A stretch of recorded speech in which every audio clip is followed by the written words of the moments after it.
नमः प्रणवशोभितं नवकाशाय खण्डाम्बरं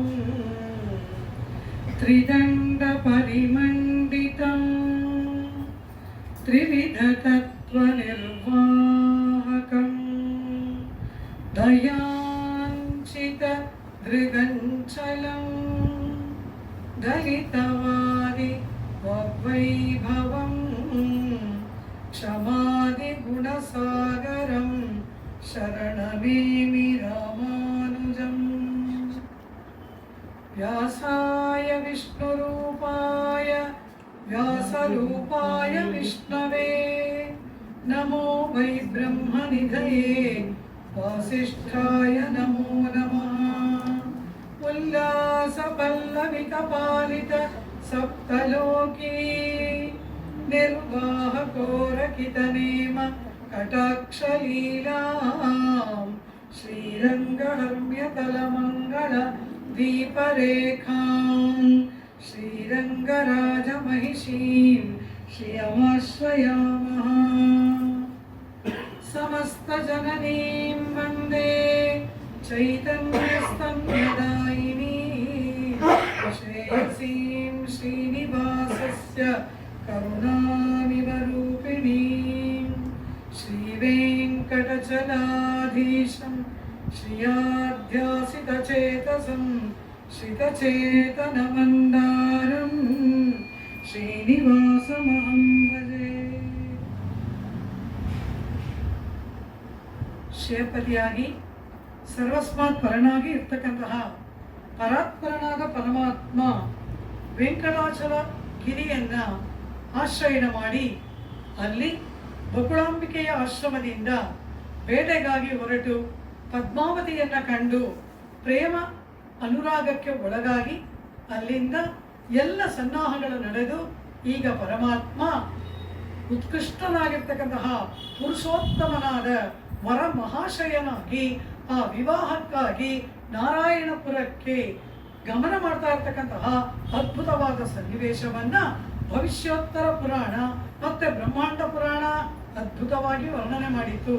ಅಲ್ಲಿ ಶ್ರೀ ಮಹಾಲಕ್ಷ್ಮಿ ಬಂದು ಪರಮಾತ್ಮನಿಗೆ ಸ್ವಹಸ್ತದಿಂದ ಅಲಂಕಾರ ಮಾಡಿದ ರೀತಿ, ಅಭಿಷೇಕ, ಅಲಂಕಾರ, ಪರಮಾತ್ಮ ತೊಟ್ಟ ಆಭರಣಗಳ ವರ್ಣನೆ, ಬಂದ ಅತಿಥಿಗಳಿಗೆ ನಡೆದಂತಹ ಸಮಾರಾಧನೆಯಲ್ಲಿ ಮಾಡಲ್ಪಟ್ಟಂತಹ ಭೋಜನಗಳು, ಯಾವ ಯಾವ ಖಾದ್ಯಗಳು, ಯಾವ ರೀತಿಯಾದ ಚಿತ್ರಾನ್ನ, ಯಾವ ರೀತಿಯಾದ ಪಾಯಸಗಳು ಎಲ್ಲವನ್ನ ಅಪರೂಪವಾಗಿ ಇಲ್ಲಿ ವರ್ಣನೆ ಮಾಡಿದರು. ಆ ರೀತಿ ಪರಮಾತ್ಮ ಆ ಅಹೋಬಿಲದಲ್ಲಿ ಇರ್ತಕ್ಕಂತಹ ನರಸಿಂಹನಿಗೆ ಆರಾಧನೆಯನ್ನ ಮಾಡಿ ಅನಂತರ ಬ್ರಾಹ್ಮಣ ಭೋಜನ, ಋಷಿ ಭೋಜನವನ್ನ ಮಾಡಿ ಅವರಿಗೆಲ್ಲ ತಾಂಬೂಲವನ್ನ ಕೊಟ್ಟು ಅವರಿಗೆ ಪಾದಾಭಿವಂದನವನ್ನ ಕೂಡ ಮಾಡಿ ಅವರಿಂದ ಅನುಮತಿಯನ್ನು ತೆಗೆದುಕೊಂಡು ಈಗ ಎಲ್ಲರೂ ಕೂಡ ವಿವಾಹಕ್ಕಾಗಿ ನಾರಾಯಣಪುರ ಅಂದರೆ ಆಕಾಶರಾಜ ಪದ್ಮಾವತಿಯ ತಂದೆಯಾಗಿರ್ತಕ್ಕಂತಹ ಆ ಪಿಯನ್ ನೃಪಃ ಆಕಾಶರಾಜನಾಗಿ ಇರ್ತಕ್ಕಂತಹವನ ರಾಜಧಾನಿಯಾದ ನಾರಾಯಣಪುರಕ್ಕೆ ಎಲ್ಲರೂ ಕೂಡ ಅತ್ಯದ್ಭುತವಾಗಿರ್ತಕ್ಕಂತಹ ದೊಡ್ಡ ಮೆರವಣಿಗೆಯಲ್ಲಿ ಎಲ್ಲರೂ ಕೂಡ ಈಗ ಹೊರಟಿದ್ದಾರೆ. ಅದ್ಭುತವಾಗಿರ್ತಕ್ಕಂತಹ ಪರಮಾತ್ಮನ ಆ ಒಂದು ದೊಡ್ಡ ಮಹೋತ್ಸವ ರೀತಿಯಾದ ಮೆರವಣಿಗೆಯನ್ನ ಬ್ರಹ್ಮಾಂಡ ಪುರಾಣ ಅದ್ಭುತವಾಗಿ ವರ್ಣನೆ ಮಾಡಿತು. ಅದನ್ನು ನಾವು ನೆನ್ನೆ ಅನುಭವಿಸಿದ್ವಿ. ಯಾವ ರೀತಿ ಪರಮಾತ್ಮ ಗರುಡಾರೂಢನಾಗಿ ಇದ್ದಾನೆ, ಗರುಡ ಸ್ಕಂದಮಸ್ಥಿತಂ ಭಗವಾನೇ, ಆ ಶ್ರೀನಿವಾಸ ಸುಂದರನಾಗಿ ಅಲಂಕಾರ ಮಾಡಿಕೊಂಡು ಆ ಪರಮಾತ್ಮ ಗರುಡಾರೂಢನಾಗಿ ಅವನಿದ್ದಾನೆ. ಆ ರುದ್ರಂ ಕೃತ್ವಾದು ದಕ್ಷಿಣೆ, ಪರಮಶಿವ ಪರಮಾತ್ಮನ ಬಲಭಾಗದಲ್ಲಿ, ಬ್ರಹ್ಮಾಣಮಗ್ರತಃ ಚತುರ್ಮುಖ ಬ್ರಹ್ಮ ಪರಮಾತ್ಮನ ಮುಂಭಾಗದಲ್ಲಿ, ಷಣ್ಮುಖ ಪರಮಾತ್ಮನ ಹಿಂಭಾಗದಲ್ಲಿ. ಅದೇ ರೀತಿ ಶ್ರೀ ಮಹಾಲಕ್ಷ್ಮಿ ನವರತ್ನ ಖಚಿತವಾಗಿರ್ತಕ್ಕಂತಹ ಸರ್ವೋತ್ಕೃಷ್ಟವಾದ ರಥವನ್ನು ಆರೂಢನ ಮಾಡಿಕೊಂಡು ಪರಮಾತ್ಮನೊಡನೆ ಬರ್ತಾ ಇದ್ದಾಳೆ. ಬಕುಳಾದೇವಿ ಸೂರ್ಯ ಕೋಟಿ ಸಮಪ್ರಭವಾಗಿರ್ತಕ್ಕಂತಹ ವಿಮಾನದಲ್ಲಿ ಅವಳು ಮಗನ ವಿವಾಹಕ್ಕಾಗಿ ಅತ್ಯಂತ ಸಂಭ್ರಮದಿಂದ ವಿಜಯ ಮಾಡಿಸುತ್ತಿದ್ದಾಳೆ. ಆಗ ಆದಿಶೇಷ ಆ ಶ್ರೀನಿವಾಸನಿಗೆ ಧವಳಕಾಂತಿಯಿಂದ ಕೂಡಿದ ಶ್ವೇತಛತ್ರವನ್ನು ಹಿಡಿದ. ನಂತರ ಆ ಮನ್ಮಥ ಅವನು ಚಾಮರವನ್ನು ಬೀಸುತ್ತಿದ್ದಾನೆ. ಮಾರುತ ಅಂದರೆ ವಾಯು ಸುಂದರವಾಗಿ ಚಾಮರವನ್ನ ಬೀಸುತ್ತಿದ್ದಾನೆ. ಈ ದೊಡ್ಡ ಮೆರವಣಿಗೆ ಊರ್ವಲಂ, ಇದರ ಮುಂಭಾಗದಲ್ಲಿ ವಿಶ್ವಕ್ಸೇನರು ನವರತ್ನ ಖಚಿತವಾಗಿ ಇರ್ತಕ್ಕಂತಹ ದಂಡವನ್ನ ಹಿಡಿದುಕೊಂಡು ಅವರು ಕೂಡ ಆ ಮೆರವಣಿಗೆಯಲ್ಲಿ ಅತ್ಯಂತ ಉತ್ಸಾಹದಿಂದ ಬರ್ತಾ ಇದ್ದಾರೆ. ಬೇರಿ ದುಂದುವಿ ನಿರ್ಘೋಷೈ ಪಾಪಿತ್ರಾಣಾಂ ಮಹಾಸ್ವನೈ ಸಂವರ್ಧ ಸಂಭವೂವತ್ರ ಪಶೂನಾಂ ಮಾನುಷಾತ್ಮನಾಂ ವನಿತಾಂಚ ವೃದ್ಧಾನಾಂ ಬಾಲಾನಾಂ ರಕ್ಷಸಾಮಪಿ ಅನ್ಯೋನ್ಯಂ ಕಲಹಂ ತತ್ರ ವನಿತಾನಾಮ ಭೂತ್ತದಾ. ಅಲ್ಲಿ ಇರ್ತಕ್ಕಂತಹ ಸ್ತ್ರೀಯರ ಕೋಲಾಹಲ ಅತ್ಯಧಿಕವಾಗಿತ್ತು ಎಂಬುದನ್ನ ವರ್ಣನೆ ಮಾಡ್ತಾರೆ.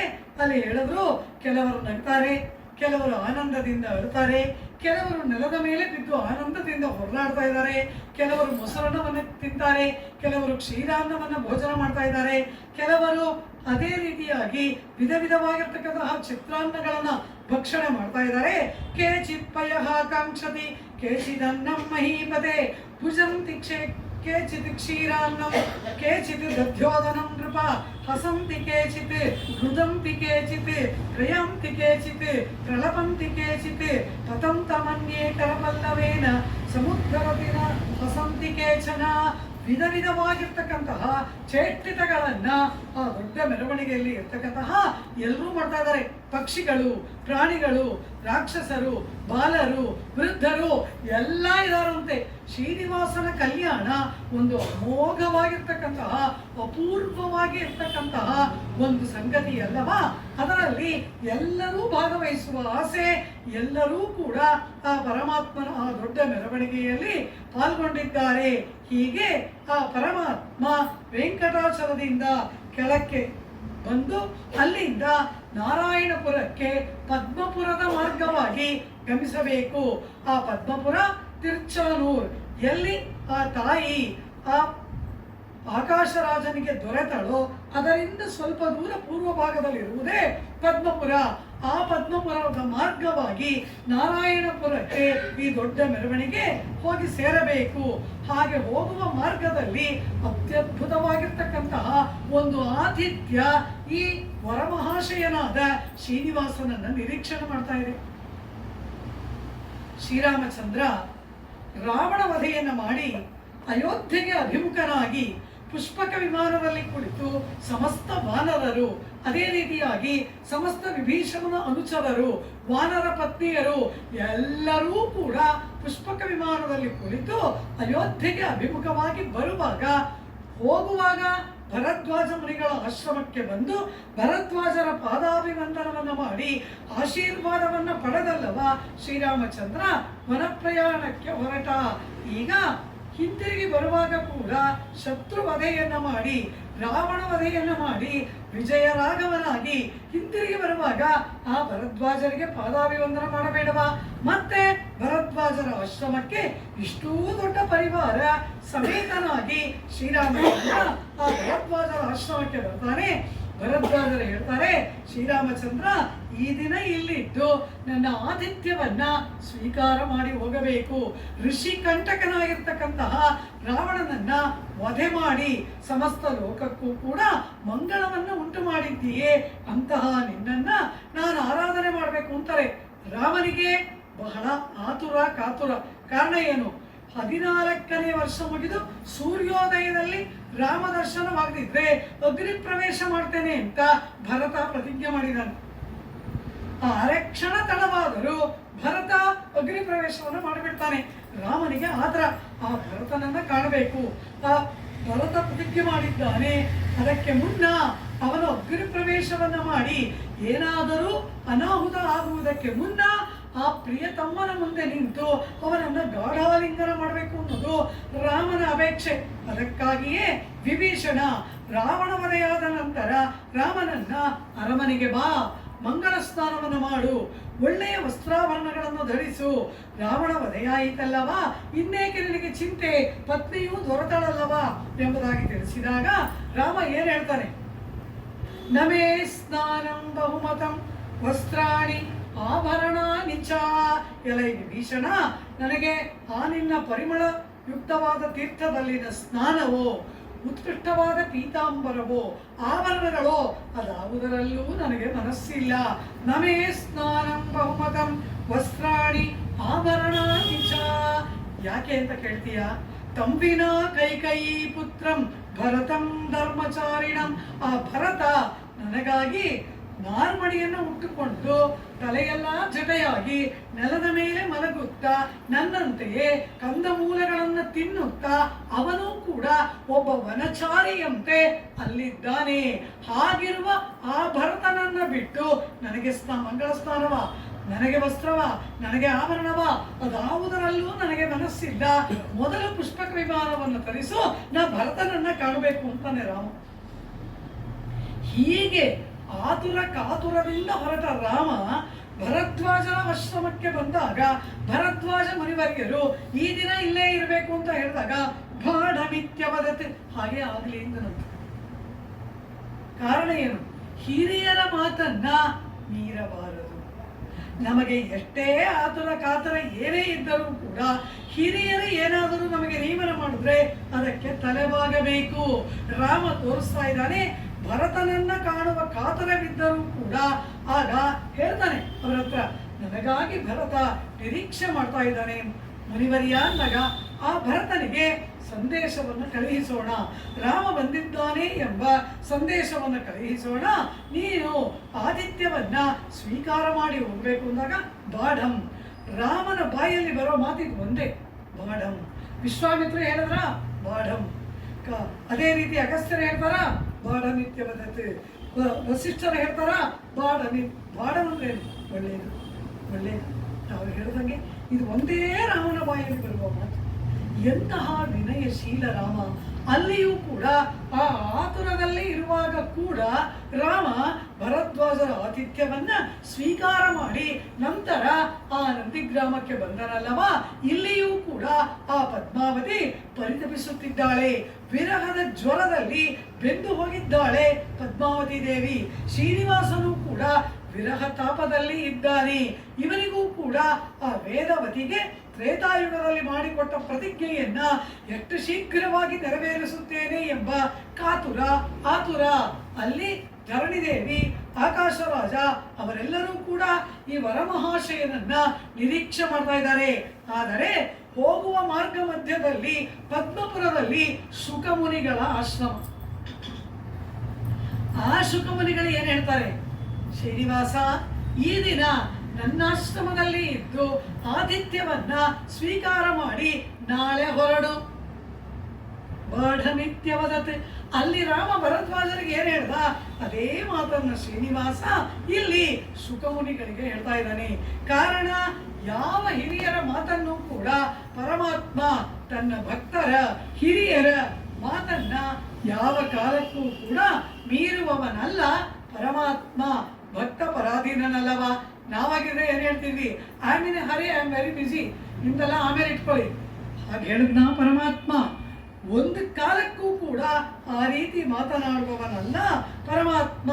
ಮಾರ್ಗ ಮಧ್ಯದಲ್ಲಿ ಶುಕರ ಆಶ್ರಮಕ್ಕೆ ಇಲ್ಲಿ ಆ ಪರಮಾತ್ಮ ಬರ್ತಾನೆ. ಶುಕರಿಗೆ ಬ್ರಹ್ಮಾನಂದ.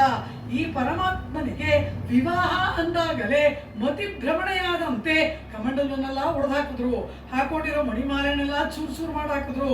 ಕುಳಿತಿದ್ದ ಕೃಷ್ಣಾಜಿನವನ್ನೇ ಹರಿದಾಕ್ಬಿಟ್ಟು ನರ್ತನ ಮಾಡಿದವರು ಈ ಶುಕಮುನಿಗಳಲ್ಲವ. ಅಪಾರ ಆನಂದ, ಶ್ರೀನಿವಾಸನಲ್ಲಿ ಅಪರಿಮಿತ ಭಕ್ತಿ.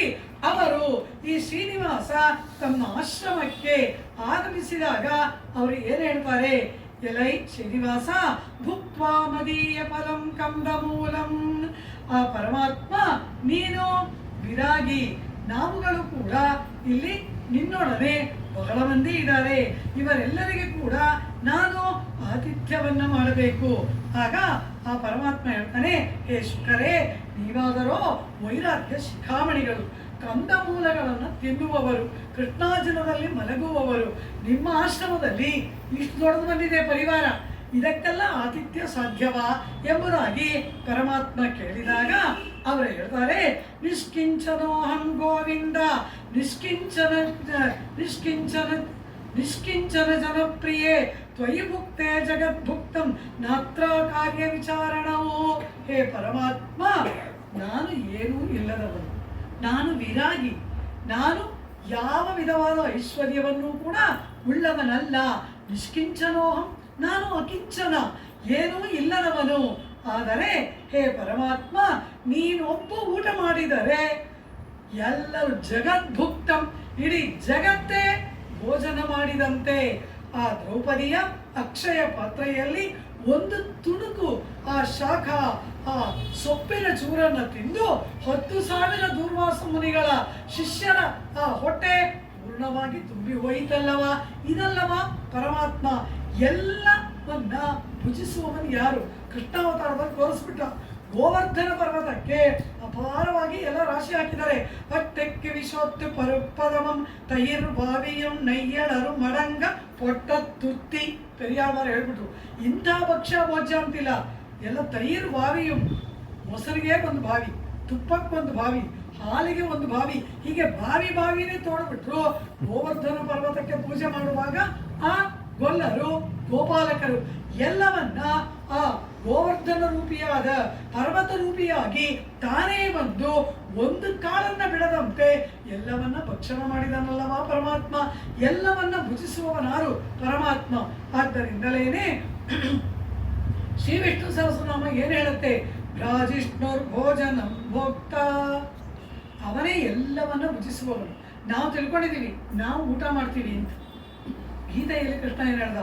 ಅಹಂ ವೈಶ್ವಾನರೋ ಭೂತ್ವ, ನಿನ್ನ ಉದರದಲ್ಲಿ ಹಸಿವು ಎಂಬ ಅಗ್ನಿಯಾಗಿ ಇರುವವನು ನಾನು ಅರ್ಜುನ. ಅಹಂ ವೈಶ್ವಾನರೋ ಭೂತ್ವ, ನಾನು ವೈಶ್ವಾನರ. ನಮ್ಮ ಸಂಪ್ರದಾಯದಲ್ಲಿ ಏನು ಕೇಳ್ತಾರೆ? ಊಟ ಆಯ್ತಾ ಅಂತ ಕೇಳಲ್ಲ.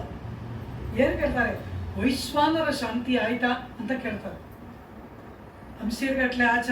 ಶ್ರೀ ವೈಷ್ಣವರು ಮಾತಾಡುವಾಗ ಏನು ಕೇಳ್ತಾರೆ? ಅಂಶೀರ್ಗಟ್ಲೆ ಪರಮಾತ್ಮನ ಪ್ರಸಾದ ಆಯ್ತಾ ಅಂತ ಕೇಳ್ತಾರೆ. ಉಳಿದವರು ಏನ್ ಕೇಳ್ತಾರೆ? ವೈಶ್ವಾನರ ಶಾಂತಿ ಆಯ್ತಾ ಅಂತಾರೆ. ಅಂದ್ರೆ ಏನು? ಒಳಗಿರುವ ಅಂತರ್ಯಾಮಿಯಾದ ಪರಮಾತ್ಮ ತೃಪ್ತನಾದನ. ನಾವೆಲ್ಲ ಊಟ ಮಾಡೋರು, ನಮಗಾಗಿ ಅಲ್ಲ ಊಟ, ಒಳಗಿರುವ ಪರಮಾತ್ಮನಿಗಾಗಿ ಮಾಡುವ ನೈವೇದ್ಯ, ನಾವು ಮಾಡುವ ಭೋಜನ. ಈ ಭಾವನೆ ಇರಬೇಕು ಊಟ ಮಾಡುವಾಗ. ನಾವು ಅಲಂಕಾರ ಮಾಡ್ಕೊಳ್ಳುವಾಗ ಈ ಶರೀರ ಪರಮಾತ್ಮನ ಮಂದಿರ, ಪರಮಾತ್ಮನ ದೇವಾಲಯವನ್ನು ಅಲಂಕಾರ ಮಾಡ್ತಿದ್ದೀನಿ ಅನ್ನೋ ಭಾವನೆ ನಮಗೆ ಬರಬೇಕು. ನಾವು ಆಭರಣಗಳನ್ನು ತೊಟ್ಕೊಳ್ಳುವಾಗ, ನಾವು ಉತ್ತಮವಾದ ವಸ್ತ್ರಗಳನ್ನು ತೊಡುವಾಗ ಈ ಶರೀರ ಪರಮಾತ್ಮನ ಮಂದಿರ, ಇದಕ್ಕೆ ಅಲಂಕಾರ ಮಾಡ್ತಾ ಇದ್ದೀನಿ ಭಾವಿಸ್ಬೇಕೇ ಹೊರತು ನಾ ಚೆನ್ನಾಗಿ ಕಾಣಬೇಕು, ನಮ್ಮ ಸೀರೆ, ನನ್ನ ವಸ್ತ್ರ, ನನ್ನ ಒಡವೆ ಇದನ್ನ ನೋಡಿ ಎಲ್ಲರೂ ನನ್ನನ್ನು ಕೊಂಡಾಡಬೇಕು ಅಂದರೆ ಅದು ಪಾಪ. ಕುಡಿದು ಉಂಟಾರೆ ಎಲ್ಲ ಅಲಂಕಾರ ಮಾಡ್ಕೋಬೇಕು. ಸ್ವಾಮಿ ಪರಾಶರ ಭಟ್ಟ ದೇವಸ್ಥಾನದಲ್ಲಿ ಪುರಾಣ ವಾಚನ ಮಾಡಕ್ಕೆ ಹೋಗೋರು. ಶ್ರೀರಂಗದಲ್ಲಿ ಮಹಾವೈರಾಗ್ಯ ಶಿಖಾಮಣಿಗಳು ಸ್ವಾಮಿ ಕೂರತ್ತಾಳ್ವಾರವರ ಸುಪುತ್ರ. ವಿಷ್ಣು ಸಹಸ್ರನಾಮಕ್ಕೆ ಭಾಷ್ಯವನ್ನ ರಚನೆ ಮಾಡಿದ ಮಹಾನುಭಾವರು, ಮಹಾಜ್ಞಾನಿ. ಸಕಲಾಭರಣಗಳನ್ನು ಧರಿಸ್ಕೊಂಡು ಪಲ್ಲಕ್ಕಿಯಲ್ಲಿ ಕುಳಿತುಕೊಂಡು ದೇವಸ್ಥಾನಕ್ಕೆ ಹೋಗ್ತಾ ಇದ್ರು. ಒಳ್ಳೆ ಪೀತಾಂಬರ, 10 ಬೆರಳಲ್ಲಿ ಉಂಗುರ, ಮೈಗೆಲ್ಲ ಶ್ರೀಗಂಧ, ಕೊರಳಲೆಲ್ಲ ಹಾರ ಹಾಕೊಂಡು. ಎಲ್ಲರಿಗೂ ಆಶ್ಚರ್ಯ. ಪರಮ ವೈರಾಗ್ಯ ಶಿಖಾಮಣಿಗಳು ಇದೇನು ಇಷ್ಟೊಂದು ಆಭರಣ ವಸ್ತ್ರ ಎಲ್ಲ ಹಾಕೊಂಡು ಹೋಗ್ತಾ ಇದ್ದಾರೆ. ಆಗ ಅವ್ರು ಹೇಳಿದ್ರಂತೆ, ಇದು ನಾನಾ? ಇದು ಪರಮಾತ್ಮನ ಮಂದಿರ, ದೇವಾಲಯಕ್ಕೆ ಅಲಂಕಾರ ಮಾಡಿದ್ದೇನೆ ಅಂತ ಉತ್ತರ ಕೊಟ್ಟರಂತೆ. ಆ ಭಾವನೆ ನಮಗೆ ಬರಬೇಕು. ಅಲಂಕಾರ ಮಾಡುವಾಗ ಪರಮಾತ್ಮನ ಮಂದಿರಕ್ಕೆ ಅಲಂಕಾರ ಮಾಡ್ತಾ ಇದ್ದೇನೆ ಎಂಬ ಭಾವನೆ ಬರಬೇಕು. ಭೋಜನ ಮಾಡುವಾಗ ಒಳಗಿರುವ ವೈಶ್ವಾನರನಿಗೆ ಸಮರ್ಪಣೆ ಎಂಬ ಭಾವನೆ ಬರಬೇಕು. ಅಹಂ ವೈಶ್ವಾನರೋ ಭೂತ್ವ ಅಂತಾನೆ ಕೃಷ್ಣ ಪರಮಾತ್ಮ ಗೀತೆಯಲ್ಲಿ. ಆದ್ದರಿಂದ ಪರಮಾತ್ಮನಿಗೆ ತೃಪ್ತಿ ಏರ್ಪಟ್ಟು ಬಿಟ್ರೆ ಜಗದ್ಭುಕ್ತಂ ತ್ವಯಿ ಭುಕ್ತೆ.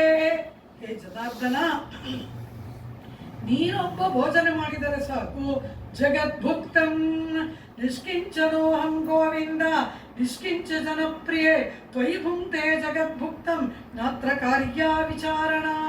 ಹೇ ಶ್ರೀನಿವಾಸ, ನೀನು ಭೋಜನ ಮಾಡಿದರೆ ಎಲ್ಲರೂ ಭೋಜನ ಮಾಡಿದಂತೆ, ಇದರಲ್ಲಿ ಸಂದೇಹವೇ ಇಲ್ಲ ಎಂಬುದಾಗಿ ಹೇಳಿ ಆ ಬಕುಳಾಂಬಿಕೆ ಹೇಳ್ತಾಳೆ, ಮಗು, ಆ ಶುಕಾಚಾರ್ಯರು ಅತ್ಯಂತ ಆರ್ತಿಯಿಂದ ನಿನಗೆ ಭೋಜನ ಮಾಡಿಸುವ ಆಸೆಯನ್ನು ಉಳ್ಳವರಾಗಿದ್ದಾರೆ.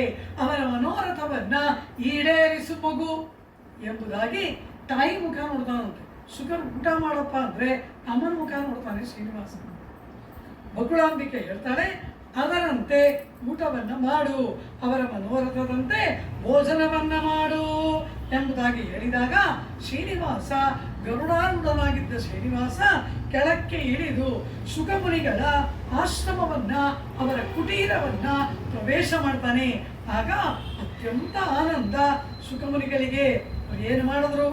ಶುಕಃ ಸ್ನಾತ್ವ ಪದ್ಮತೀರ್ಥೆ ಕೃತ್ವಾನ್ನಂ ಭಕ್ತಿ ಸಂಯುತಂ ತಂಡುಲೈ ಮಹಾರಾಜ ಕೃತವಾನನ್ನಮುತ್ತಮಂ. ಪದ್ಮತೀರ್ಥದಲ್ಲಿ ಮೊದಲು ಸ್ನಾನ ಮಾಡಿದ್ರಂತೆ. ಪಾಕ ಮಾಡಕ್ ಮುಂಚೆ ಸ್ನಾನ ಮಾಡಬೇಕು, ಮತ್ತೆ ಮರುಗುವಾಗ ಸ್ನಾನ ಮಾಡೋದಲ್ಲ. ಪಾಕ ಮಾಡುವುದಕ್ಕೆ ಮುನ್ನ ಸ್ನಾನ ಮಾಡಬೇಕು. ಸ್ನಾತ್ವ ಮುಂಜೀತ ಶಾಸ್ತ್ರ ಹೇಳುತ್ತೆ, ಸ್ನಾನ ಮಾಡಿಯೇ ಊಟ ಮಾಡಬೇಕು ಅಂತ. ಅದೆಲ್ಲ ನಮ್ಗೆ ಗೊತ್ತಿಲ್ಲ ಸ್ವಾಮಿ, ನಾವು ಹೀಗೆ ಇರೋದು. ಶಾಸ್ತ್ರ ಹೇಳೋದು ಇದು, ಸ್ನಾತ್ವ ಮುಂಜೀತ, ಸ್ನಾನ ಮಾಡಿಯೇ ಪಾಕ ಮಾಡಬೇಕು, ಸ್ನಾನ ಮಾಡಿಯೇ ಊಟ ಮಾಡಬೇಕು. ಶುಕಃ ಸ್ನಾತ್ವ, ಶುಕಮುನಿವರ್ಯರು ಸ್ನಾನವನ್ನ ಮಾಡಿದ್ರು. ಪದ್ಮತೀರ್ಥೆ, ಪದ್ಮತೀರ್ಥದಲ್ಲಿ ಸ್ನಾನ ಮಾಡಿದ್ರು. ಪದ್ಮತೀರ್ಥದಲ್ಲಿನ ತೀರ್ಥವನ್ನು ತಂದು ಕೃತ್ವ ಅನ್ನಂ ಭಕ್ತಿ ಸಂಯುತಂ, ಪರಮ ಭಕ್ತಿಯಿಂದ ಅನ್ನವನ್ನ ಮಾಡಿದ್ರು. ತಂಡುಲೈ, ಅಕ್ಕಿಯಿಂದ ಅನ್ನವನ್ನ ಮಾಡಿದ್ರು. ಕೃತವಾನ್ ಅನ್ನಂ ಉತ್ತಮಂ, ಉತ್ತಮವಾದ ಅನ್ನ ಮಾಡಿದ್ರು. ಅನ್ನದಲ್ಲಿ ಉತ್ತಮವಾದ ಅನ್ನ ಏನು, ಅಧಮವಾದ ಅನ್ನ ಏನು? ಅಕ್ಕಿ ನೀರಿಗೆ ಹಾಕಿದ್ರೆ ಅದು ಅನ್ನ ಆಗುತ್ತೆ. ಅದರಲ್ಲಿ ಉತ್ತಮವಾದ ಅನ್ನ, ಅಧಮವಾದ ಅನ್ನ ಅಂದ್ರೆ ಏನು? ಯಾವ ಅನ್ನವನ್ನ ನಾವು ಪರಮಾತ್ಮನಿಗೆ ಕೊಡ್ಲಿ, ಯಾರಿಗೆ ಕೊಡ್ಲಿ, ಪ್ರತಿಫಲಾಪೇಕ್ಷೆ ಇಲ್ಲದೆ ಕೊಡುವುದು ಉತ್ತಮವಾದದ್ದು. ಇವ್ರಿಂದ ನಮ್ಗೊಂದು ಕೆಲಸ ಆಗ್ಬೇಕು.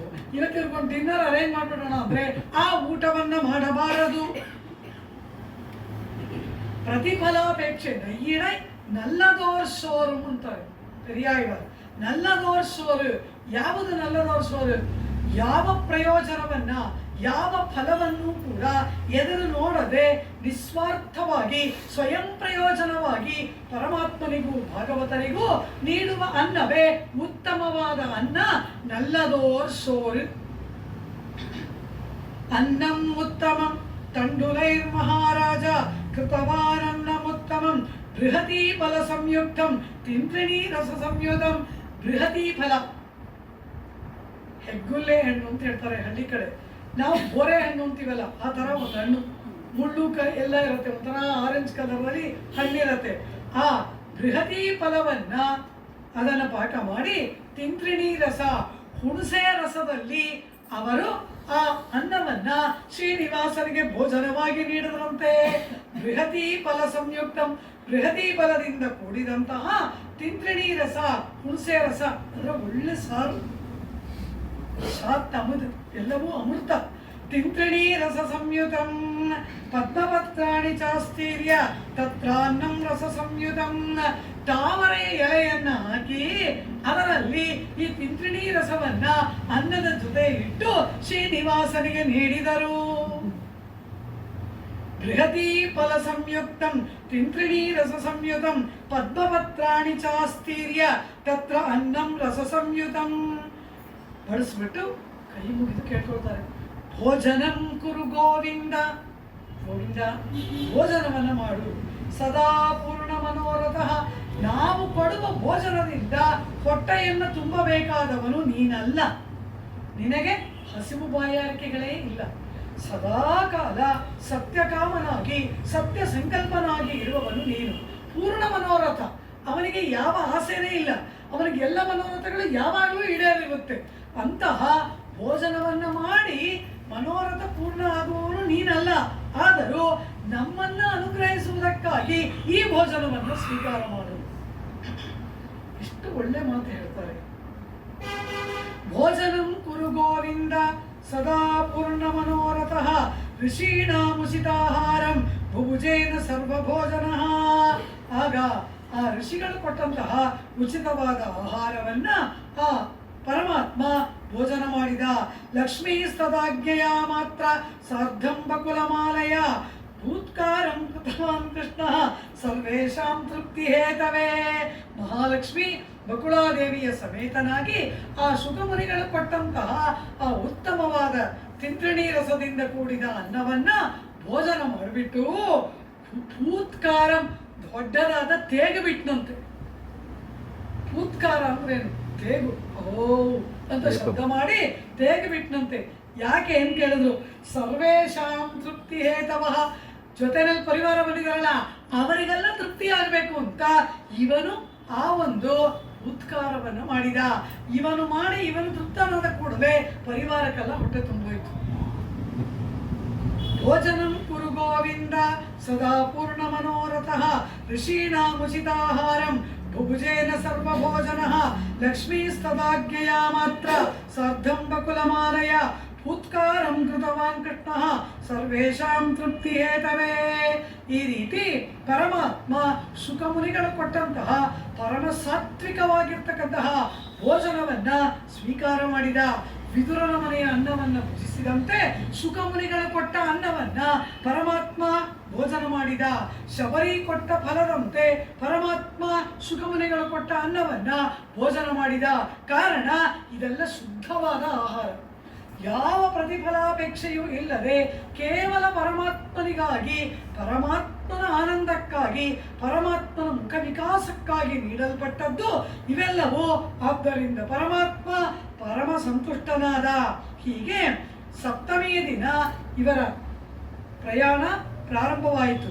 ಪರಮಾತ್ಮ ಸಪ್ತಮಿ ದಿನ ಆ ಪ್ರಯಾಣ ಮುಗಿಸಿ ಅಷ್ಟಮಿ ದಿನ ಸುಖಮುನಿಗಳ ಆಶ್ರಮಕ್ಕೆ ಬಂದ. ಅಷ್ಟಮಿ ದಿನ ಶುಕರ ಆತಿಥ್ಯ. ಅಷ್ಟಮಿ ದಿನ ಅಲ್ಲಿಯೇ ಪರಮಾತ್ಮ ಇದ್ದ. ಅಷ್ಟಮಿ ದಿನ ಅಲ್ಲಿದ್ದ. ಅನಂತರ ನವಮಿ ಗುರುವಾರ ಆ ದಿನ ಬೆಳಗ್ಗೆ ಅಲ್ಲಿಂದ ಮತ್ತೆ ಗರುಡನ ಮೇಲೇರಿ ತ್ವರೆಯಿಂದ ಪ್ರಯಾಣ ಮಾಡ್ತಂತೆ. ಒಂದಿನ ಡಿಲೇ ಆಗೋಯ್ತಲ್ಲ, ಶುಕ್ರ ಆಶ್ರಮದಲ್ಲಿ ಇದ್ದದರಿಂದ. ಆದ್ದರಿಂದ ಈಗ ಇದುವರೆಗೂ ನಿಧಾನವಾಗಿ ಬರ್ತಾ ಇದ್ದ ಮೆರವಣಿಗೆ ಈಗೇನಾಯ್ತು?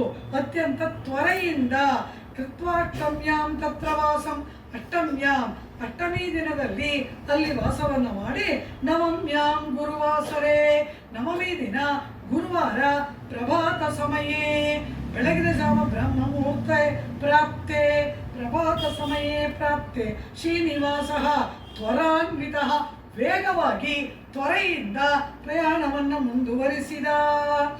ಪುನರ್ಗುರು ಸಮಾರುಖ್ಯ ಗುರುವಾಣಿ ಜಗದ್ಗುರು ನಿಧಾಯ ಪುರೋಂ ರಾಜನ್ ಜಗಾಮ ಜಗದೀಶ್ವರ ಕಲ್ಯಾಣಂ ನಿಧಾಯ ಪುರಂ ಯಶೋರಾಜನ್ ಜಗಾಮ ಜಗದೀಶ್ವರ. ಆ ಜಗದೀಶ್ವರನಾದ ಪರಮಾತ್ಮ ನಾರಾಯಣಪುರವನ್ನು ಕುರಿತು ಹೊರಟ ಗರುಡಾರೂಢನಾಗಿ. ಇಲ್ಲಿ ಈ ನಾರಾಯಣಪುರದಲ್ಲಿ ಆಕಾಶರಾಜ ಅತ್ಯಂತ ಕಾತರದಿಂದ ಕಾಯ್ತಾ ಇದ್ದಾನೆ. ಕಾರಣ ಏನು ಗೊತ್ತಾ? ಈ ಅಳಿಯನನ್ನೇ ಅವನು ನೋಡಿಲ್ಲ. ಧರಣಿ ದೇವಿಯಾಗಲಿ ಆಕಾಶರಾಜನಾಗಲಿ ಈ ಅಳಿಯನನ್ನೇ ಅವರು ನೋಡಿಲ್ಲ. ಇವನನ್ನ ನೋಡಿದವರಾರು? ಪದ್ಮಾವತಿ. ಆದ್ರಿಂದ ಈ ನಮ್ಮ ಮಗಳು ಮೆಚ್ಚಿಕೊಂಡ ವರ ಅದು ಹೇಗಿದಾನೋ, ಎಲ್ಲರೂ ಸಾಕ್ಷಾತ್ ಮನ್ಮಥ ಮನ್ಮಥ ಅಂತ ಹೇಳ್ತಾ ಇದ್ದಾರೆ, ಸಾಕ್ಷಾತ್ ಕಮಲಾಪತಿ ಅಂತ ಹೇಳ್ತಾ ಇದ್ದಾರೆ, ಪರಮಾತ್ಮ ಅಂತ ಹೇಳ್ತಾ ಇದ್ದಾರೆ, ಕೃಷ್ಣ ಅಂತಾರೆ, ರಾಮ ಅಂತಾರೆ. ಆದ್ರೆ ಹೇಗಿದಾನೋ ನಮ್ಮ ಮಗಳು ಮೆಚ್ಕೊಂಡ್ಬಿಟ್ಟಿದ್ದಾಳಲ್ಲ ಎಂಬುದಾಗಿ ಕಾತುರ ಈ ಆಕಾಶರಾಜನಿಗೆ. ಆದ್ದರಿಂದ ಆಕಾಶರಾಜೋ ಧರ್ಮಾತ್ಮ ಪುತ್ರೇಣ ಸಹ ಸಂಯುತ, ಮಗನಾಗಿ ಇರ್ತಕ್ಕಂತಹ ಆ ವಸುದಾನ ಎಂಬ ಪುತ್ರ ಇದ್ದನಲ್ಲ, ಆ ವಸುದಾನ ಎಂಬ ಪುತ್ರನೊಡನೆ ಪುರೋಹಿತೇನ ಶಕ್ರೇಣ ತೊಂಡಮಾನೇನ ನಿರ್ಯವೋ, ಆ ತೊಂಡಮಾನ್ ಸಹೋದರನಾದ ತೊಂಡಮಾನ್ ಚಕ್ರವರ್ತಿ, ಪುತ್ರನಾದ ವಸುದಾನ, ಕುಲ ಗುರುವಾಗಿರ್ತಕ್ಕಂತಹ ಆ ಪುರೋಹಿತರು, ಜೊತೆಗೆ ಶಕ್ರ ಇಂದ್ರನ ಜೊತೆಯಲ್ಲಿ ಈ ಪರಮಾತ್ಮನನ್ನ ಎದುರುಗೊಳ್ಳುವುದಕ್ಕೆ ಆಕಾಶರಾಜ ಸಿದ್ಧವಾಗಿ ನಿಂತಿದ್ದಾನೆ. ಶ್ರೀನಿವಾಸಂ ಜಗದ್ಯೋನಿಂ ದ್ರಷ್ಟು ಕಾಮೋ ಮಮಾತಮಃ ಬೇರಿ ದುಂದುಬಿ ನಿರ್ಘೋಷೈ ವಾದಿತ್ರಾಕಾಯ ಮಹಾಸ್ವನೇ ಎಂಬುದಾಗಿ ಆ ಜಗದ್ಯೋನಿ, ಜಗತ್ತಿಗೆ ಮೂಲ ಕಾರಣನಾಗಿರ್ತಕ್ಕಂತಹ ಆ ಶ್ರೀನಿವಾಸನನ್ನ ದ್ರಷ್ಟು ಕಾಮೋ ಕಾಣುವುದರಲ್ಲಿ, ದರ್ಶನ ಮಾಡುವುದರಲ್ಲಿ ನಾನು ಬಹಳ ಕಾತುರನಾಗಿದ್ದೇನೆ ಅಂತ ಹೇಳಿ ಬೇರಿ ದುಂದುಬಿ ಎಲ್ಲ ಮಂಗಳವಾದ್ಯಗಳು ಮೊಳಗುತ್ತಿರಲಾಗಿ ಚತುರಂಗ ಬಲೈ ಸರ್ವೈ ಗಜ ಅಶ್ವರಥ ಸಂಯುತೈ, ಚತುರಂಗ ಬಲ, ಆನೆ, ಕುದುರೆ ರಥ ಇತ್ಯಾದಿಗಳನ್ನೆಲ್ಲ ಏರಿಕೊಂಡು ದೊಡ್ಡ ಪರಿವಾರ ಸ್ತೂಯಮಾನೋ ಮಹಾರಾಜ ಸೈನ್ಯ ಮಧ್ಯೆ ವಿರಾಜತ.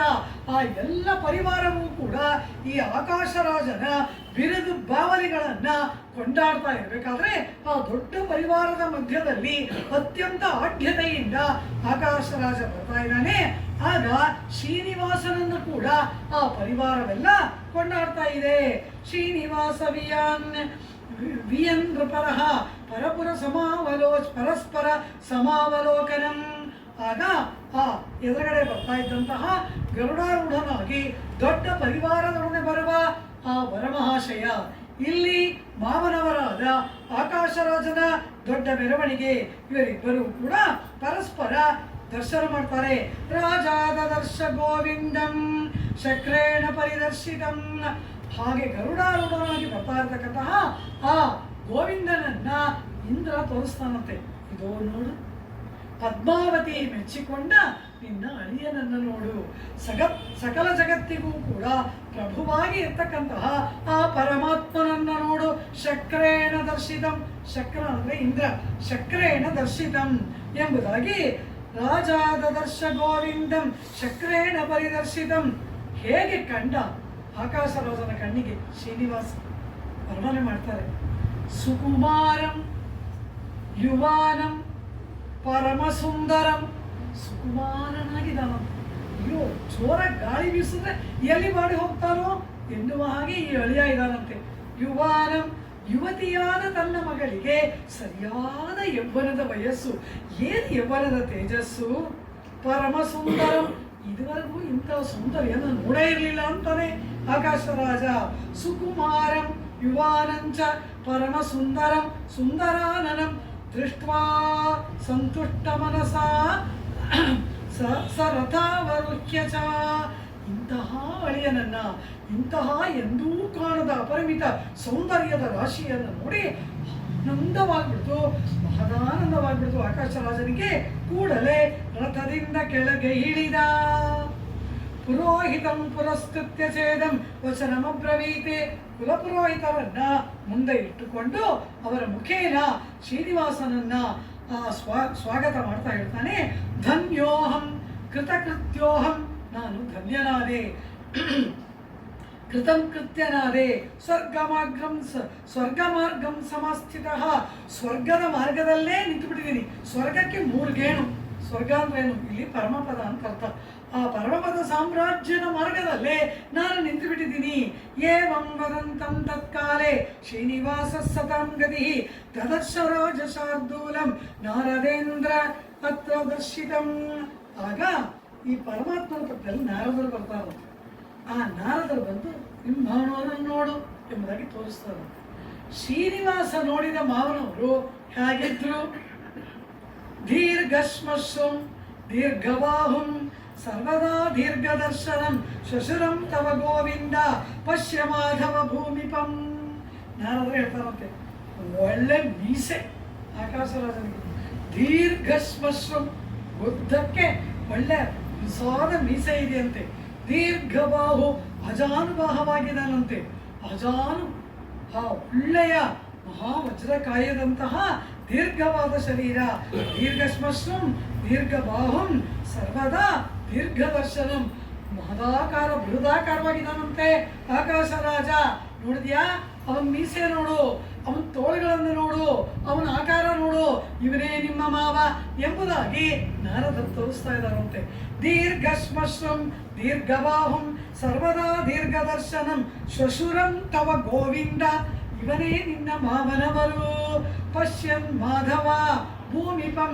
ಈ ರಾಜನನ್ನ ನೋಡು ಮಾಧವ ಎಂಬುದಾಗಿ ಹೇಳಿದಾಗ ಈ ಶ್ರೀನಿವಾಸ ನಾರದರ ಕಿವಿಯಲ್ಲಿ ಒಂದು ಮಾತಾಡ್ತಾನೆ ರಹಸ್ಯವಾಗಿ. ಅಂದ್ರೇನು? ಮಾವನವ್ರಿಗೆ ಕೇಳಿಸ್ಬಾರ್ದು, ಇವ್ರಿಗೆ ಮಾತ್ರ ಕೇಳಿಸ್ಬೇಕು. ಹಾಗೇನೋ ರಹಸ್ಯ ಹೇಳ್ತಾನಂತೆ.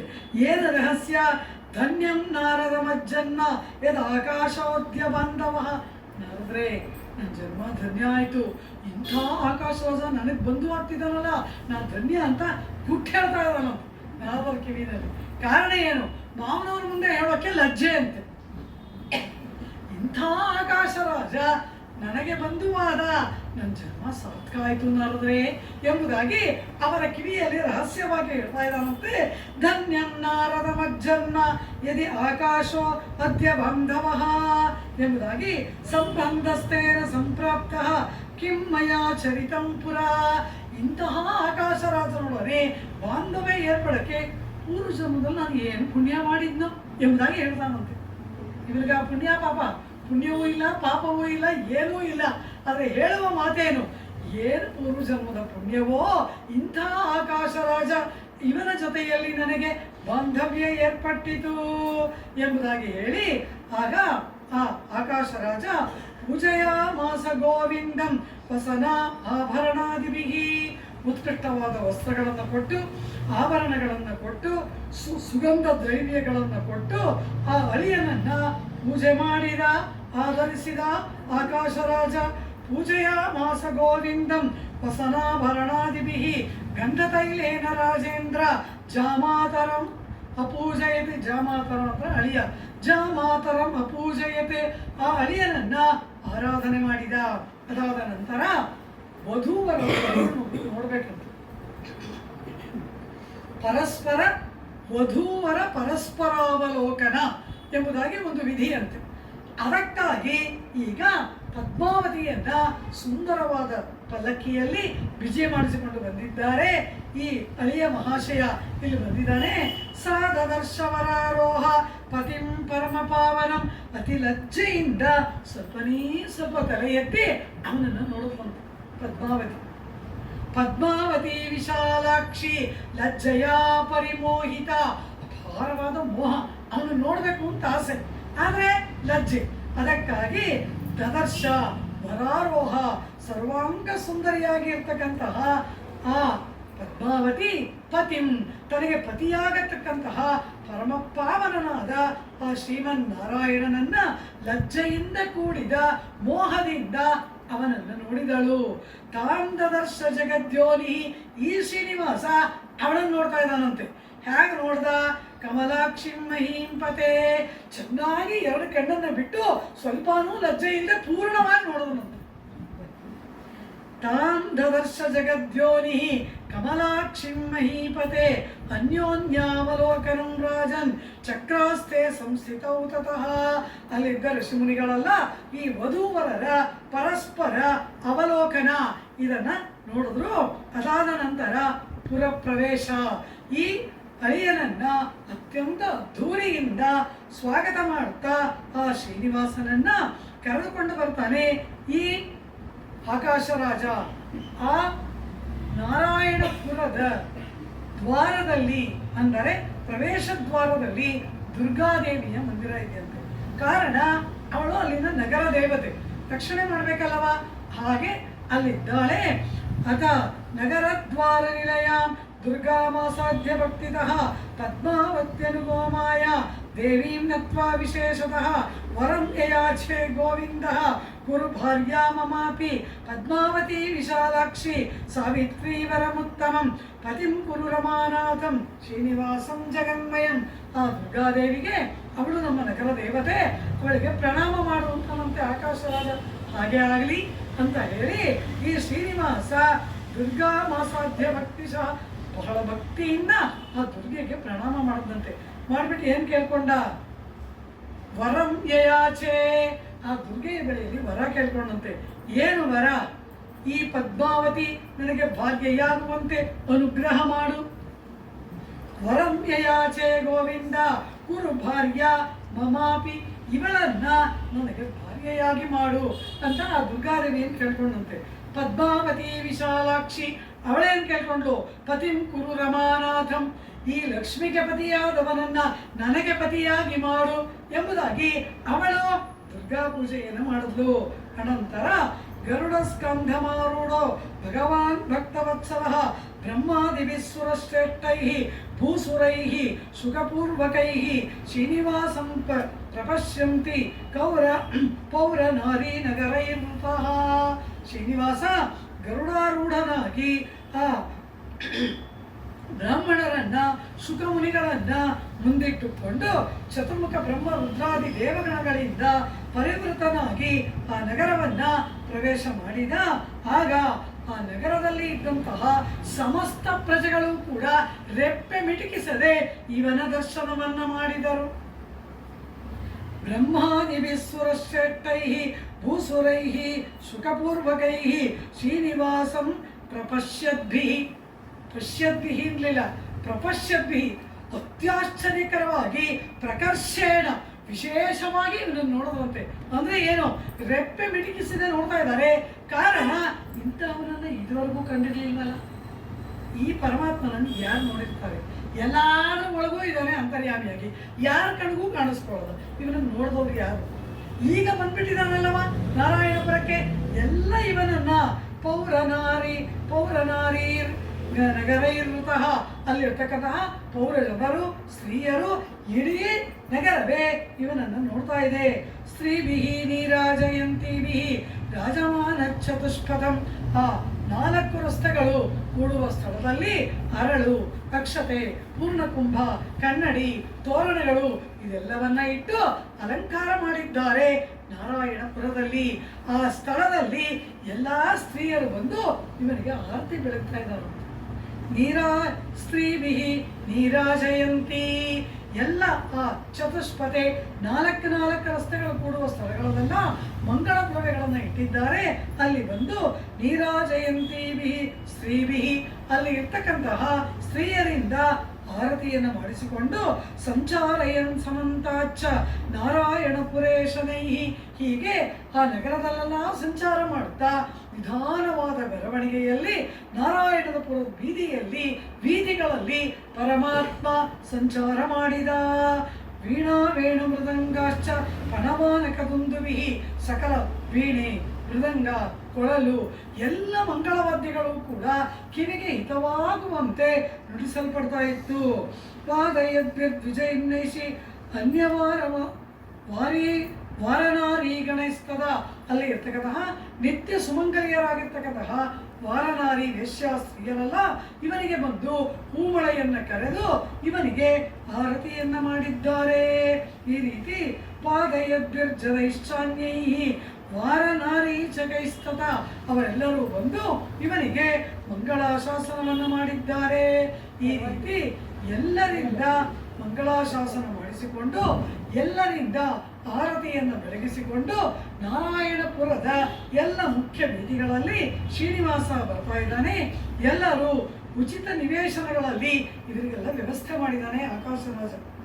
ಶ್ರೀನಿವಾಸ ಮೊದಲೇ ಇಂದ್ರನನ್ನ ಕಳಿಸಿದ್ದಾನೆ, ವಿಶ್ವಕರ್ಮನನ್ನ ಕಳಿಸಿದ್ದಾನೆ ನಾರಾಯಣಪುರಕ್ಕೆ. ಕಾರಣ ತಮ್ಮ ಕಡೆಯಿಂದ ಬರುವ ಎಲ್ಲ ಅತಿಥಿಗಳಿಗೆ ನಾರಾಯಣಪುರದಲ್ಲಿ ಉತ್ಕೃಷ್ಟವಾದ ವಾಸಯೋಗ್ಯವಾದ ವ್ಯವಸ್ಥೆ ಆಗಬೇಕು. ಅದಕ್ಕಾಗಿ ಒಳ್ಳೊಳ್ಳೆ ಭವನಗಳನ್ನು ನಿರ್ಮಾಣ ಮಾಡುವಂತೆ ವಿಶ್ವಕರ್ಮನನ್ನು ಮೊದಲೇ ಕಳಿಸಿದ. ಈ ವಿಶ್ವಕರ್ಮನ ಮೇಲ್ಜವಾಬ್ದಾರಿ ಯಾರ್ದು? ಇಂದ್ರನದು. ಇಂದ್ರನ ಮೇಲ್ವಿಚಾರಣೆಯಲ್ಲಿ ವಿಶ್ವಕರ್ಮ ಬಂದ ಅತಿಥಿಗಳಿಗೆಲ್ಲ ಉತ್ಕೃಷ್ಟವಾದ ಭವನಗಳನ್ನ ನಿರ್ಮಾಣ ಮಾಡಬೇಕಲ್ಲವಾ? ಆ ರೀತಿ ಎಲ್ಲ ನಿರ್ಮಾಣ ಆಗಿದೆ. ಆ ಉಚಿತವಾದ ವಾಸಸ್ಥಾನಗಳಲ್ಲಿ ಎಲ್ಲರೂ ಕೂಡ ಅಲ್ಲಿ ಬಂದು ಅವರವರಿಗೆ ಉಚಿತವಾದ ಸ್ಥಾನಗಳಲ್ಲಿ ಎಲ್ಲರೂ ಕೂಡ ವಿಶ್ರಾಂತಿಯನ್ನ ಪಡೆದರು. ಅದಾದ ನಂತರ ಶ್ರೀನಿವಾಸ ಹೇಳ್ತಾನೆ, ಆಕಾಶರಾಜ ತೊಂಡಮಾನ್ ಚಕ್ರವರ್ತಿಯನ್ನು ಕರೆದು ಶ್ರೀನಿವಾಸ ಆಜ್ಞೆ ಮಾಡ್ತಾನೆ. ವೈವಾಹಿಕ ಜನ ಸರ್ವೇ ಉಪವಾಸ ಪರಾಯಣ ಅಹಂಚ ಮಮ ಪುತ್ರಶ್ಚ ಮಮ ಮಾತಾಸುರಾದಯ. ಎಲೆ ಚಕ್ರವರ್ತಿಯೇ, ರಾಜನೇ, ವೈವಾಹಿಕ ಕಾರ್ಯಕ್ಕಾಗಿ ನಾವೆಲ್ಲರೂ ಏನನ್ನೂ ಊಟ ಮಾಡದೆ ಹಾಗೆ ಬಂದಿದ್ದೇವೆ.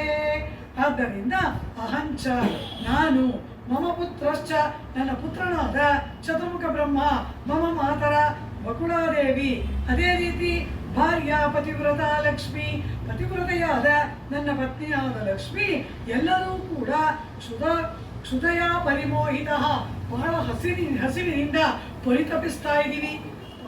ಊಟ ಇಲ್ಲದೆ ಹೋದ್ರೆ ಇವನು ಪರಿತಪಿಸೇ ಬಿಡ್ತಾನ ಪರಮಾತ್ಮ. ಎಂಥ ಮಾತಾಡ್ತಾನೆ, ನನ್ನ ಪತ್ನಿ, ನನ್ನ ತಾಯಿ, ನನ್ನ ಪುತ್ರ, ಪ್ರಪೌತ್ರ, ಸಮಸ್ತ ದೇವತಾಗಣಗಳು ಎಲ್ಲರೂ ಕೂಡ ಅತ್ಯಂತ ಹಸಿವಿನಿಂದ ಇದ್ದೇವೆ. ತೇಷಾಮನ್ನಂ ಮಹಾರಾಜ ಭಕ್ಷಾಣಿ ವಿವಿಧಾನಿ ಚ, ಈ ಎಲ್ಲರಿಗೂ ಕೂಡ ವರನ ಕಡೆಯ ದಿಬ್ಬಣದವರ 8 ಮಂದಿಗೂ ಕೂಡ ಭೋಜನವನ್ನು ಕೊಡು, ವಿಧ ವಿಧವಾದ ಭಕ್ಷ್ಯಗಳಿಂದ ಆತಿಥ್ಯವನ್ನು ಮಾಡು ಎಂಬುದಾಗಿ ತನ್ನ ಜೊತೆಯಲ್ಲಿ ಬಂದಿರುವ ಅತಿಥಿಗಳಿಗೆ ಆತಿಥ್ಯ ಮಾಡುವಂತೆ ವರಮಹಾಶಯನೇ ಇಲ್ಲಿ ನಿಯಮನವನ್ನು ಮಾಡ್ತಾ ಇದ್ದಾನೆ. ವೈವಾಹಿಕ ಜನ ಸರ್ವೇ ಉಪವಾಸ ಪರಾಯಣ ಅಹಂಚ ಮಮ ಪುತ್ರಶ್ಚ ಮಮ ಮಾತಾಸು ಸುರಾದಯ ಭಾರ್ಯಾ ಪತಿವ್ರತಾ ಲಕ್ಷ್ಮಿ ಕ್ಷುಧಯಾ ಪರಿಮೋಹಿತ ತೇಷಾಮನ್ನಂ ಮಹಾರಾಜ ಭಕ್ಷಾಣಿ ವಿವಿಧಾನಿ ಚ. ಕೂಡಲೇ ಖಂಡವಾನ್ ಚಕ್ರವರ್ತಿ ಎಲ್ಲರಿಗೂ ಕೂಡ ಭೋಜನಕ್ಕೆ ಏರ್ಪಾಡು ಮಾಡಿದ. ಇಲ್ಲಿ ಯಾರು ಪಾಕ ಮಾಡಿದ್ರು ಅಂದ್ರು? ವೆಂಕಟಾಚಲದಲ್ಲಿ ಎಲ್ಲ ಅತಿಥಿಗಳಿಗೆ ಅಗ್ನಿ ಅಲ್ಲವಾ ಪಾಕ ಮಾಡಿದ. ಇಲ್ಲಿ ಯಾರು ಅಂದ್ರು? ಇಲ್ಲಿಯೂ ಅಗ್ನಿ. ಪರಮಾತ್ಮನಿಗೆ ಪಾಕ ಮಾಡುವವನೇ ಅಗ್ನಿ. ಇಲ್ಲಿಯೂ ಅಗ್ನಿಯೇ ಎಲ್ಲ ವಿಧವಾದ ಷಡ್ರಸೋಪೇತವಾದ ಭೋಜನವನ್ನ ಸಿದ್ಧಪಡಿಸಿದ್ದಾನೆ.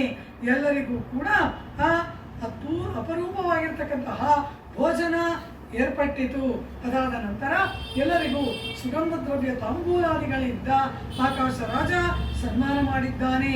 ಅನಂತರ ಸಭಾಂ ಚಕಾರ ರತ್ನಾಢ್ಯಾಂ ವಿಶ್ವಕರ್ಮ ವಿಭೋ ಪ್ರಿಯಂ ತತ್ರಾಸೀನಂ ಮಹಾಭಾಗಾಃ ಬ್ರಹ್ಮಾದ್ಯ ಸರ್ವದೇವತಾಃ ವಿಶ್ವಾಮಿತ್ರೋ ಭರದ್ವಾಜೋ ವಸಿಷ್ಠೋ ಗೌತಮಸ್ತಥಾ ಭೃಗುರತ್ರಿಪುಲಸ್ತ್ಯಶ್ಚ ವಾಲ್ಮೀಕಿರ್ಮಿಥಿಲೇಶ್ವರಃ ವೈಖಾನಸಶ್ಚ ದೂರ್ವಾಸ ಮಾರ್ಕಂಡೇಯೋ ಗಾಲವಃ ದದೀಚಿಶ್ಚವನೋ ರಾಜನ್ನೇ ಸನಕಶ್ಚ ಸನಂದನಃ. ಇಲ್ಲಿ ವಿವಾಹ ಮಂಟಪವನ್ನ, ನವರತ್ನ ಖಚಿತವಾಗಿರ್ತಕ್ಕಂತಹ ವಿವಾಹ ಮಂಟಪವನ್ನ ಆಕಾಶ ರಾಜ ಸಿದ್ಧಪಡಿಸಿದ್ದಾನೆ. ಆ ರತ್ನಾಢ್ಯಂ ಅಪರಿಮಿತವಾದ ಜ್ವಲಿಸುವ ಶುದ್ಧವಾದ ರತ್ನಗಳು. ರತ್ನ ಶುದ್ಧವಾಗಿರ್ಬೇಕು, ಅಲ್ಲಿ ದೋಷಗಳಿರಬಾರ್ದು. ದೋಷವಿರುವ ರತ್ನಗಳನ್ನು ಧರಿಸಿದ್ರೆ ನಮಗೆ ವ್ಯಾಧಿಗಳು ಬರುತ್ತೆ ಅಂತೆಲ್ಲ ಜ್ಯೋತಿಷ್ಯ ಶಾಸ್ತ್ರದಲ್ಲೆಲ್ಲ ಹೇಳ್ತಾರೆ. ಈ ಪರಮಾತ್ಮ ವಿವಾಹ ಮಾಡಿಕೊಳ್ಳತಕ್ಕಂತಹ ಆ ವಿವಾಹ ಮಂಟಪ ದೊಡ್ಡ ಸಭೆ. ಅದು ಹೇಗಿದೆ? ಚಕಾರ ರತ್ನಾಢ್ಯ, ಉತ್ಕೃಷ್ಟವಾದ ರತ್ನಗಳಿಂದ ವಿಶ್ವಕರ್ಮನಿಂದ ಅದು ಪರಮಾತ್ಮನಿಗೆ ಪ್ರಿಯವಾಗುವಂತೆ ನಿರ್ಮಾಣ ಮಾಡಲ್ಪಟ್ಟಿದೆ. ಅಲ್ಲಿ ಯಾರ್ಯಾರೆಲ್ಲ ಆಸೀನರಾಗಿದ್ದಾರೆ? ಚತುರ್ಮುಖ ಬ್ರಹ್ಮ, ಪರಮಶಿವನ ಪಾರ್ವತೀಪತಿ, ಅನಂತರ ಸುರಾಹ, ಸಕಲ 33 ಕೋಟಿ ದೇವತೆಗಳು ಬಂದಿದ್ದಾರೆ. ಇನ್ನು ಋಷಿಗಳು ಯಾರ್ಯಾರಿದ್ದಾರೆ? ವಿಶ್ವಾಮಿತ್ರ, ಭರದ್ವಾಜ, ವಸಿಷ್ಠ, ಗೌತಮ, ಭೃಗು, ಅತ್ರಿ, ಪುಲಸ್ತ್ಯ, ವಾಲ್ಮೀಕಿ. ಇವರ ಜೊತೆಯಲ್ಲಿ ಜನಕ ಮಹಾರಾಜ ಬಂದಿದ್ದಾನೆ. ಜನಕ ಮಿಥಿಲೇಶ್ವರ, ಜನಕ ಮಹಾರಾಜ ಬಂದಿದ್ದಾನಂತೆ. ಕಾರಣ ಸೀತೆಯನ್ನ ಕೊಟ್ಟು ಇವನು ವಿವಾಹ ಮಾಡಿದ್ದೆ. ಈಗ ಪದ್ಮಾವತಿ ವಿವಾಹ ಹೇಗೆ ನಡೆಯುತ್ತೆ ನೋಡಬೇಕು ಅಂತ ಇವನಿಗೆ ಕುತೂಹಲವಂತೆ. ಅದಕ್ಕಾಗಿ ಜನಕ ಮಹಾರಾಜನೇ ಬಂದ್ಬಿಟ್ಟಿದ್ದಾನೆ. ಮಿಥಿಲೇಶ್ವರ, ವಾಲ್ಮೀಕಿರ್ ಮಿಥಿಲೇಶ್ವರ ಅದೊಂದು ಹಾಗೊಂದು ಅರ್ಥ. ಇನ್ನೊಂದು ವಾಲ್ಮೀಕಿ ಎಂಬ ಮಿಥಿಲೇಶ್ವರ. ಮಿಥಿಲಾ ನಗರಕ್ಕೆ ಅಲ್ಲಿಯ ಆಶ್ರಮವನ್ನು ನಿರ್ಮಾಣ ಮಾಡಿಕೊಂಡು ಇದ್ದವರು ವಾಲ್ಮೀಕಿಗಳು. ಆ ಮಿಥಿಲೆಯ ಮಹರ್ಷಿಯಾದ ವಾಲ್ಮೀಕಿಗಳು ಬಂದಿದ್ದಾರೆ ಅಂತಲೂ ಅರ್ಥ ಮಾಡ್ಕೊಳ್ಬೋದು. ವಿಶ್ವಾಮಿತ್ರ, ಭರದ್ವಾಜ, ವಸಿಷ್ಠ, ಗೌತಮ, ಭೃಗು, ಅತ್ರಿ, ಪುಲಸ್ತ್ಯ, ವಾಲ್ಮೀಕಿ, ವೈಖಾನಸರು, ದುರ್ವಾಸರು, ಮಾರ್ಕಂಡೇಯರು, ವಿಶ್ವಾಮಿತ್ರರ ಶಿಷ್ಯನಾದ ಗಾಲವ, ದೇವ ಇಂದ್ರನಿಗೆ ವಜ್ರಾಯುಧವನ್ನು ಮಾಡಿಕೊಳ್ಳುವುದಕ್ಕಾಗಿ ತನ್ನ ಬೆನ್ನ ಮೂಳೆಯನ್ನು ಕೊಡಬೇಕು ಅಂತ ಕೇಳಿದಾಗ ದೇವತೆಗಳ ಅಭಿವೃದ್ಧಿಗಾಗಿ ತನ್ನ ಪ್ರಾಣವನ್ನು ತ್ಯಾಗ ಮಾಡಿ ಅಗ್ನಿಯಲ್ಲಿ ಬೆನ್ನು ಮೂಳೆಯನ್ನು ಕೊಟ್ಟ ಮಹಾತ್ಯಾಗಶೀಲರಾದವರು ದಧೀಚಿ. ಅವರು ಬಂದಿದ್ದಾರೆ. ದಧೀಚಿ ಚ್ಯವನಃ ಸುಕನ್ಯಾಪತಿ, ಆ ಚಮನ ಋಷಿ ಬಂದಿದ್ದಾರೆ. ಸನಕ ಸನಂದಾದಯ, ಸನಕ, ಸನಂದ, ಸನತ್ಕುಮಾರ, ಸುನಂದ ಇವರೆಲ್ಲರೂ ಬಂದಿದ್ದಾರೆ. ಏದೇ ಶ್ರೇಷ್ಠತಮಾಂ ಲೋಕೆ ಮನಯೋ ವೀತ ಕಲ್ಮಷಃ. ಲೋಕದಲ್ಲಿ ಯಾರ್ಯಾರು ಸಜ್ಜನರಿದ್ದಾರೆ ಅವರು ಎಲ್ಲರೂ ಅಲ್ಲಿದ್ದಾರೆ. ವೀತ ಕಲ್ಮಷ, ಕಲ್ಮಷವೇ ಇಲ್ಲದ, ರಜಸ್ತಮೋ ಗುಣಗಳ ಲೇಪವೇ ಇಲ್ಲದ ಶುದ್ಧ ಸಾತ್ವಿಕರಾದವರು ಯಾರಿದ್ದಾರೆ ಎಲ್ಲರೂ ಕೂಡ ಕೂಡ ಶ್ರೀನಿವಾಸನ ವಿವಾಹ ಸಭಾ ಮಂಟಪದಲ್ಲಿ ಎಲ್ಲರೂ ಕೂಡ ಏತೇ ಶ್ರೇಷ್ಠತಮಾಂ ಲೋಕೆ, ಲೋಕದಲ್ಲಿ ಶ್ರೇಷ್ಠತಮರಾದವರು ಯಾರ್ಯಾರಿದ್ದಾರೆ, ಸರ್ವೇ ಮುನಯ, ಆ ಎಲ್ಲ ಮುನಿಗಳು ಕೂಡ ಇಲ್ಲಿ ಬಂದಿದ್ದಾರೆ. ಈ ರೀತಿ ಆ ವಿವಾಹ ಮಂಟಪದಲ್ಲಿ ಎಲ್ಲರೂ ಕೂಡ ಅರುಣರಾಗಿ ಆಸೀನರಾಗಿ ಇದ್ದಾರೆ. ಇವರ ಕಡೆಯಲ್ಲಿ ಪುರೋಹಿತರಾಗಿ ವಸಿಷ್ಠರಿದ್ದಾರಲ್ವಾ, ವಸಿಷ್ಠ ಪ್ರೇರಿತ ಧರಣೀಕೃತ ಶ್ರೀನಿವಾಸೋಪಚಾರ. ಆಗ ಆ ವಸಿಷ್ಠರು ಹೇಳ್ತಾರೆ ಏನೇನು ಮಾಡಬೇಕು ವಿವಾಹ ವಿಧಿಗಳನ್ನ, ವರನ ಕಡೆಯಿಂದ ಏನೇನಾಗಬೇಕು, ವಧುವಿನ ಕಡೆಯಿಂದ ಏನೇನಾಗಬೇಕು, ಆ ಅಳಿಯನಿಗೆ ಅತ್ತೆ ಮಾವ ಮಾಡಬೇಕಾದಂತಹ ಕಾರ್ಯಗಳು ಏನು, ವರ ತನ್ನ ಪರವಾಗಿ ಇವರಿಗೆ ಮಾಡಬೇಕಾದದ್ದು ಏನು, ಇದೆಲ್ಲವನ್ನ ಹೇಳ್ತಾರೆ. ವಸಿಷ್ಠರು ಎರಡೂ ಕಡೆಯಲ್ಲಿ ಮುಖ್ಯ ಪೌರೋಹಿತ್ಯವನ್ನು ವಹಿಸಿದವರಾಗಿ ಅಲ್ಲಿ ನಿಂತು ಇವರಿಗೆ ಈ ರೀತಿ ಆಕಾಶರಾಜನಿಗೂ ಧರಣೀದೇವಿಗೂ ಕೂಡ ವಿವಾಹ ವಿಧಿಗಳೆಲ್ಲವನ್ನ ವರ್ಣನೆ ಮಾಡ್ತಾ ಇದ್ದಾರೆ.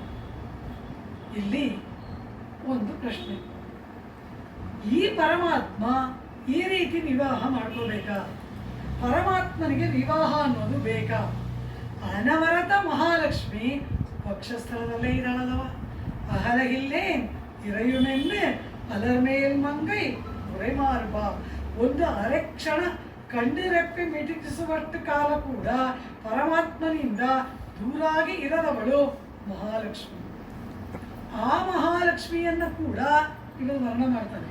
ಯಾವಾಗ ಕ್ಷೀರಸಾಗರ ಮಂಥನವನ್ನ ಮಾಡಿ ಆ ಲಕ್ಷ್ಮಿ ಅಲ್ಲಿ ಉದ್ಭೂತಳಾದಂತೆ ಮಾಡಿ ಅವಳನ್ನೇ ಇವನು ವರಿಸಿದನಲ್ಲವ. ಆಂಡಾಳ ಏನ್ ಹೇಳ್ತಾಳೆ, ವಂಗಕ್ಕಡಲ್ ಕಡೆಯಿಂದ ಮಾಧವನೇ ಕೇಶವನೇ, ವಂಗಕ್ಕಡಲ್ ಕಡೆಯಿಂದ ಕ್ಷೀರಸಾಗರವನ್ನ ಕಡೆದು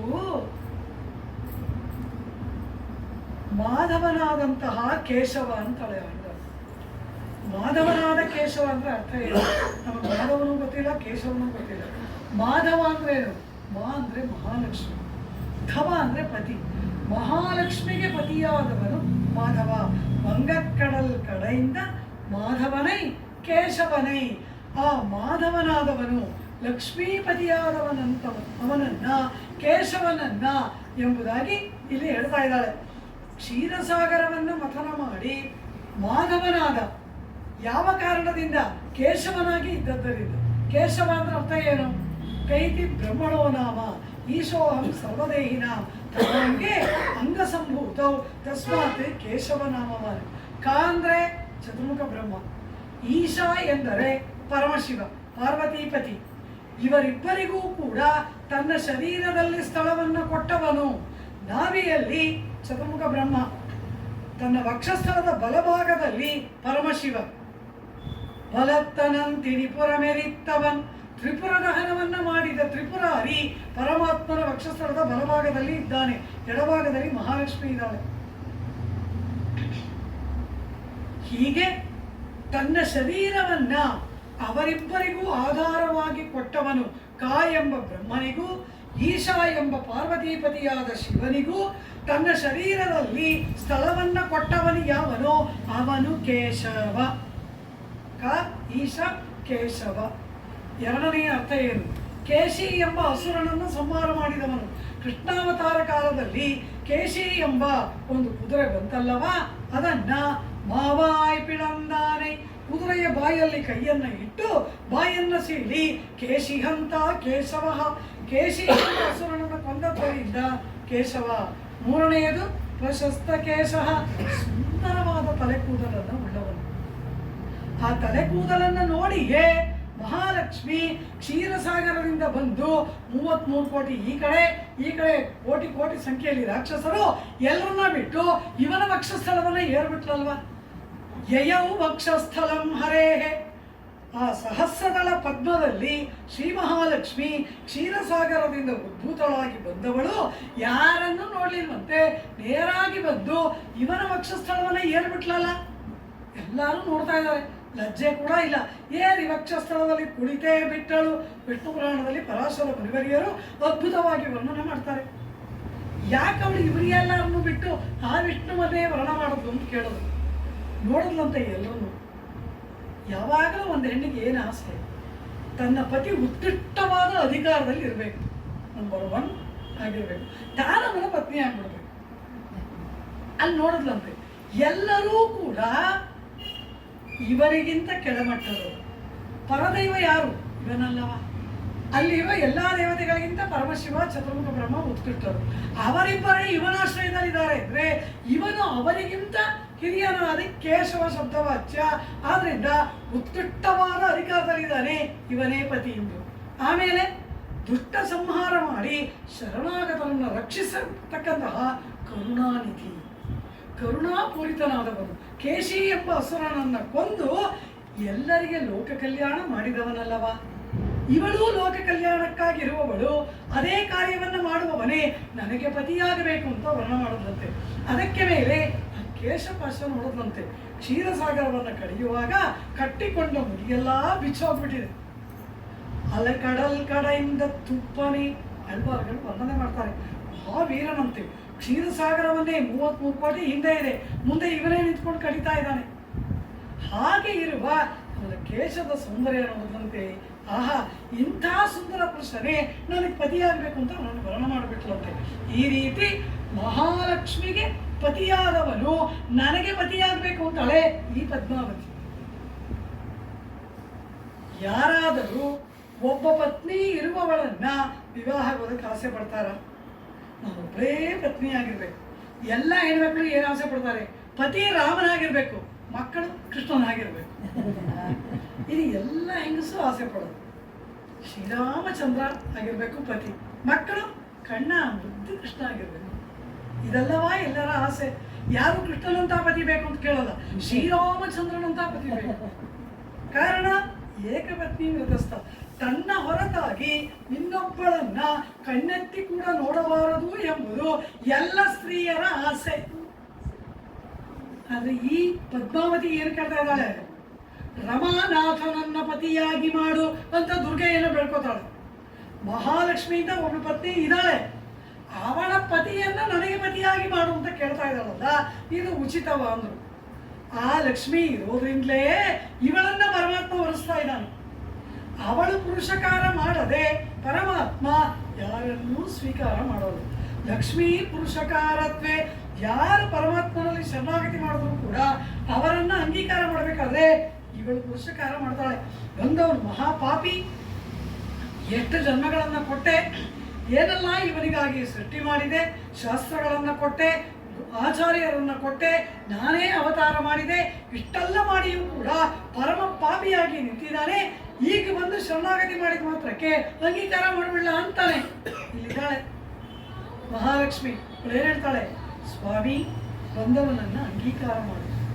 ನೀನು ಬಂದವನ್ನೆಲ್ಲ ಸೇರಿಸ್ಕೊಂತೀಯ, ಹೇಗೆ ಅಂಗೀಕಾರ ಮಾಡೋದು? ನಾನೊಂದು ದಂಡ ಸಂಹಿತೆ ಮಾಡಿಟ್ಟಿದ್ದೀನಿ, ಪೀನಲ್ ಕೋಡ್. ಇಂಥ ಅಪರಾಧ ಮಾಡಿದವ್ನಿಗೆ ಇಂಥ ಶಿಕ್ಷೆ ಎಂಬುದಾಗಿ ಪರಮಾತ್ಮ ಒಂದು ದಂಡ ಸಂಹಿತೆ ಮಾಡಿ ಇಟ್ಟಿದ್ದೀನಿ. ನಾನು ಅದನ್ನೇನು ಮಾಡಲಿ? ಇವನು ಏನೇನೆಲ್ಲ ಅಪರಾಧ ಮಾಡಿದ್ದಾನೆ ಪರಮಾತ್ಮ, ನಾ ಆ ಪೀನಲ್ ಕೋಡ್ ಇದ್ದಿಲ್ಲ ದಂಡ ಸಂಹಿತೆ, ಅದಕ್ಕೇನು ಪ್ರಯೋಜನ? ಬಂದವನ್ನೆಲ್ಲ ಸೇರಿಸ್ಕೋತಾ ಇದ್ರೆ ಇವ್ರು ಮಾಡಿದ ಅಪರಾಧಕ್ಕೆ ಶಿಕ್ಷೆ ಬೇಡವಾ ಅಂತ ಮಹಾಲಕ್ಷ್ಮಿ ಹೇಳ್ತಾಳೆ. ನಿನ್ನ ದಂಡ ಸಂಹಿತೆಯೂ ಉಳಿಬೇಕು, ನಿನ್ನ ಕರುಣಾ ಗುಣವೂ ಪ್ರಕಾಶಿಸ್ಬೇಕು. ಅಂಥ ಒಂದು ಉಪಾಯನ ಹೇಳ್ತೀನಿ ಅಂತಾಳೆ. ಏನು ಅಂದ? ನಿನ್ನ ಹತ್ರ ಯಾರು ಬರಲ್ವೋ ಅವರಿಗೆ you apply your penal code. ಯಾರು ಬರ್ತಾರೆ ನನ್ನ ಮಾತು ಕೇಳಿ ಅವ್ರನ್ನ ಅಂಗೀಕಾರ ಮಾಡು. ನಿನ್ನ ಕರುಣಾ ಗುಣಕ್ಕೂ ಬೆಲೆ ಬರಬೇಕು, ನಿನ್ನ ದಂಡ ಸಂಹಿತೆಯನ್ನು ಉಜ್ಜೀವಿಸಬೇಕು. ದಂಡ ಸಂಹಿತೆ ಬಾರದವರಿಗೆ, ಕರುಣಾ ವಾತ್ಸಲ್ಯ ಗುಣ ಬಂದವರಿಗೆ. ಬಂದಿದ್ದಾನೆ, ಕರುಣೆಯನ್ನು ತೋರು, ಕೃಪೆಯನ್ನ ಮಾಡು ಎಂಬುದಾಗಿ ಪರಮಾತ್ಮನನ್ನು ಪ್ರಾರ್ಥನೆ ಮಾಡ್ತಾಳೆ ನಮಗಾಗಿ ಜಗನ್ಮಾತೆ.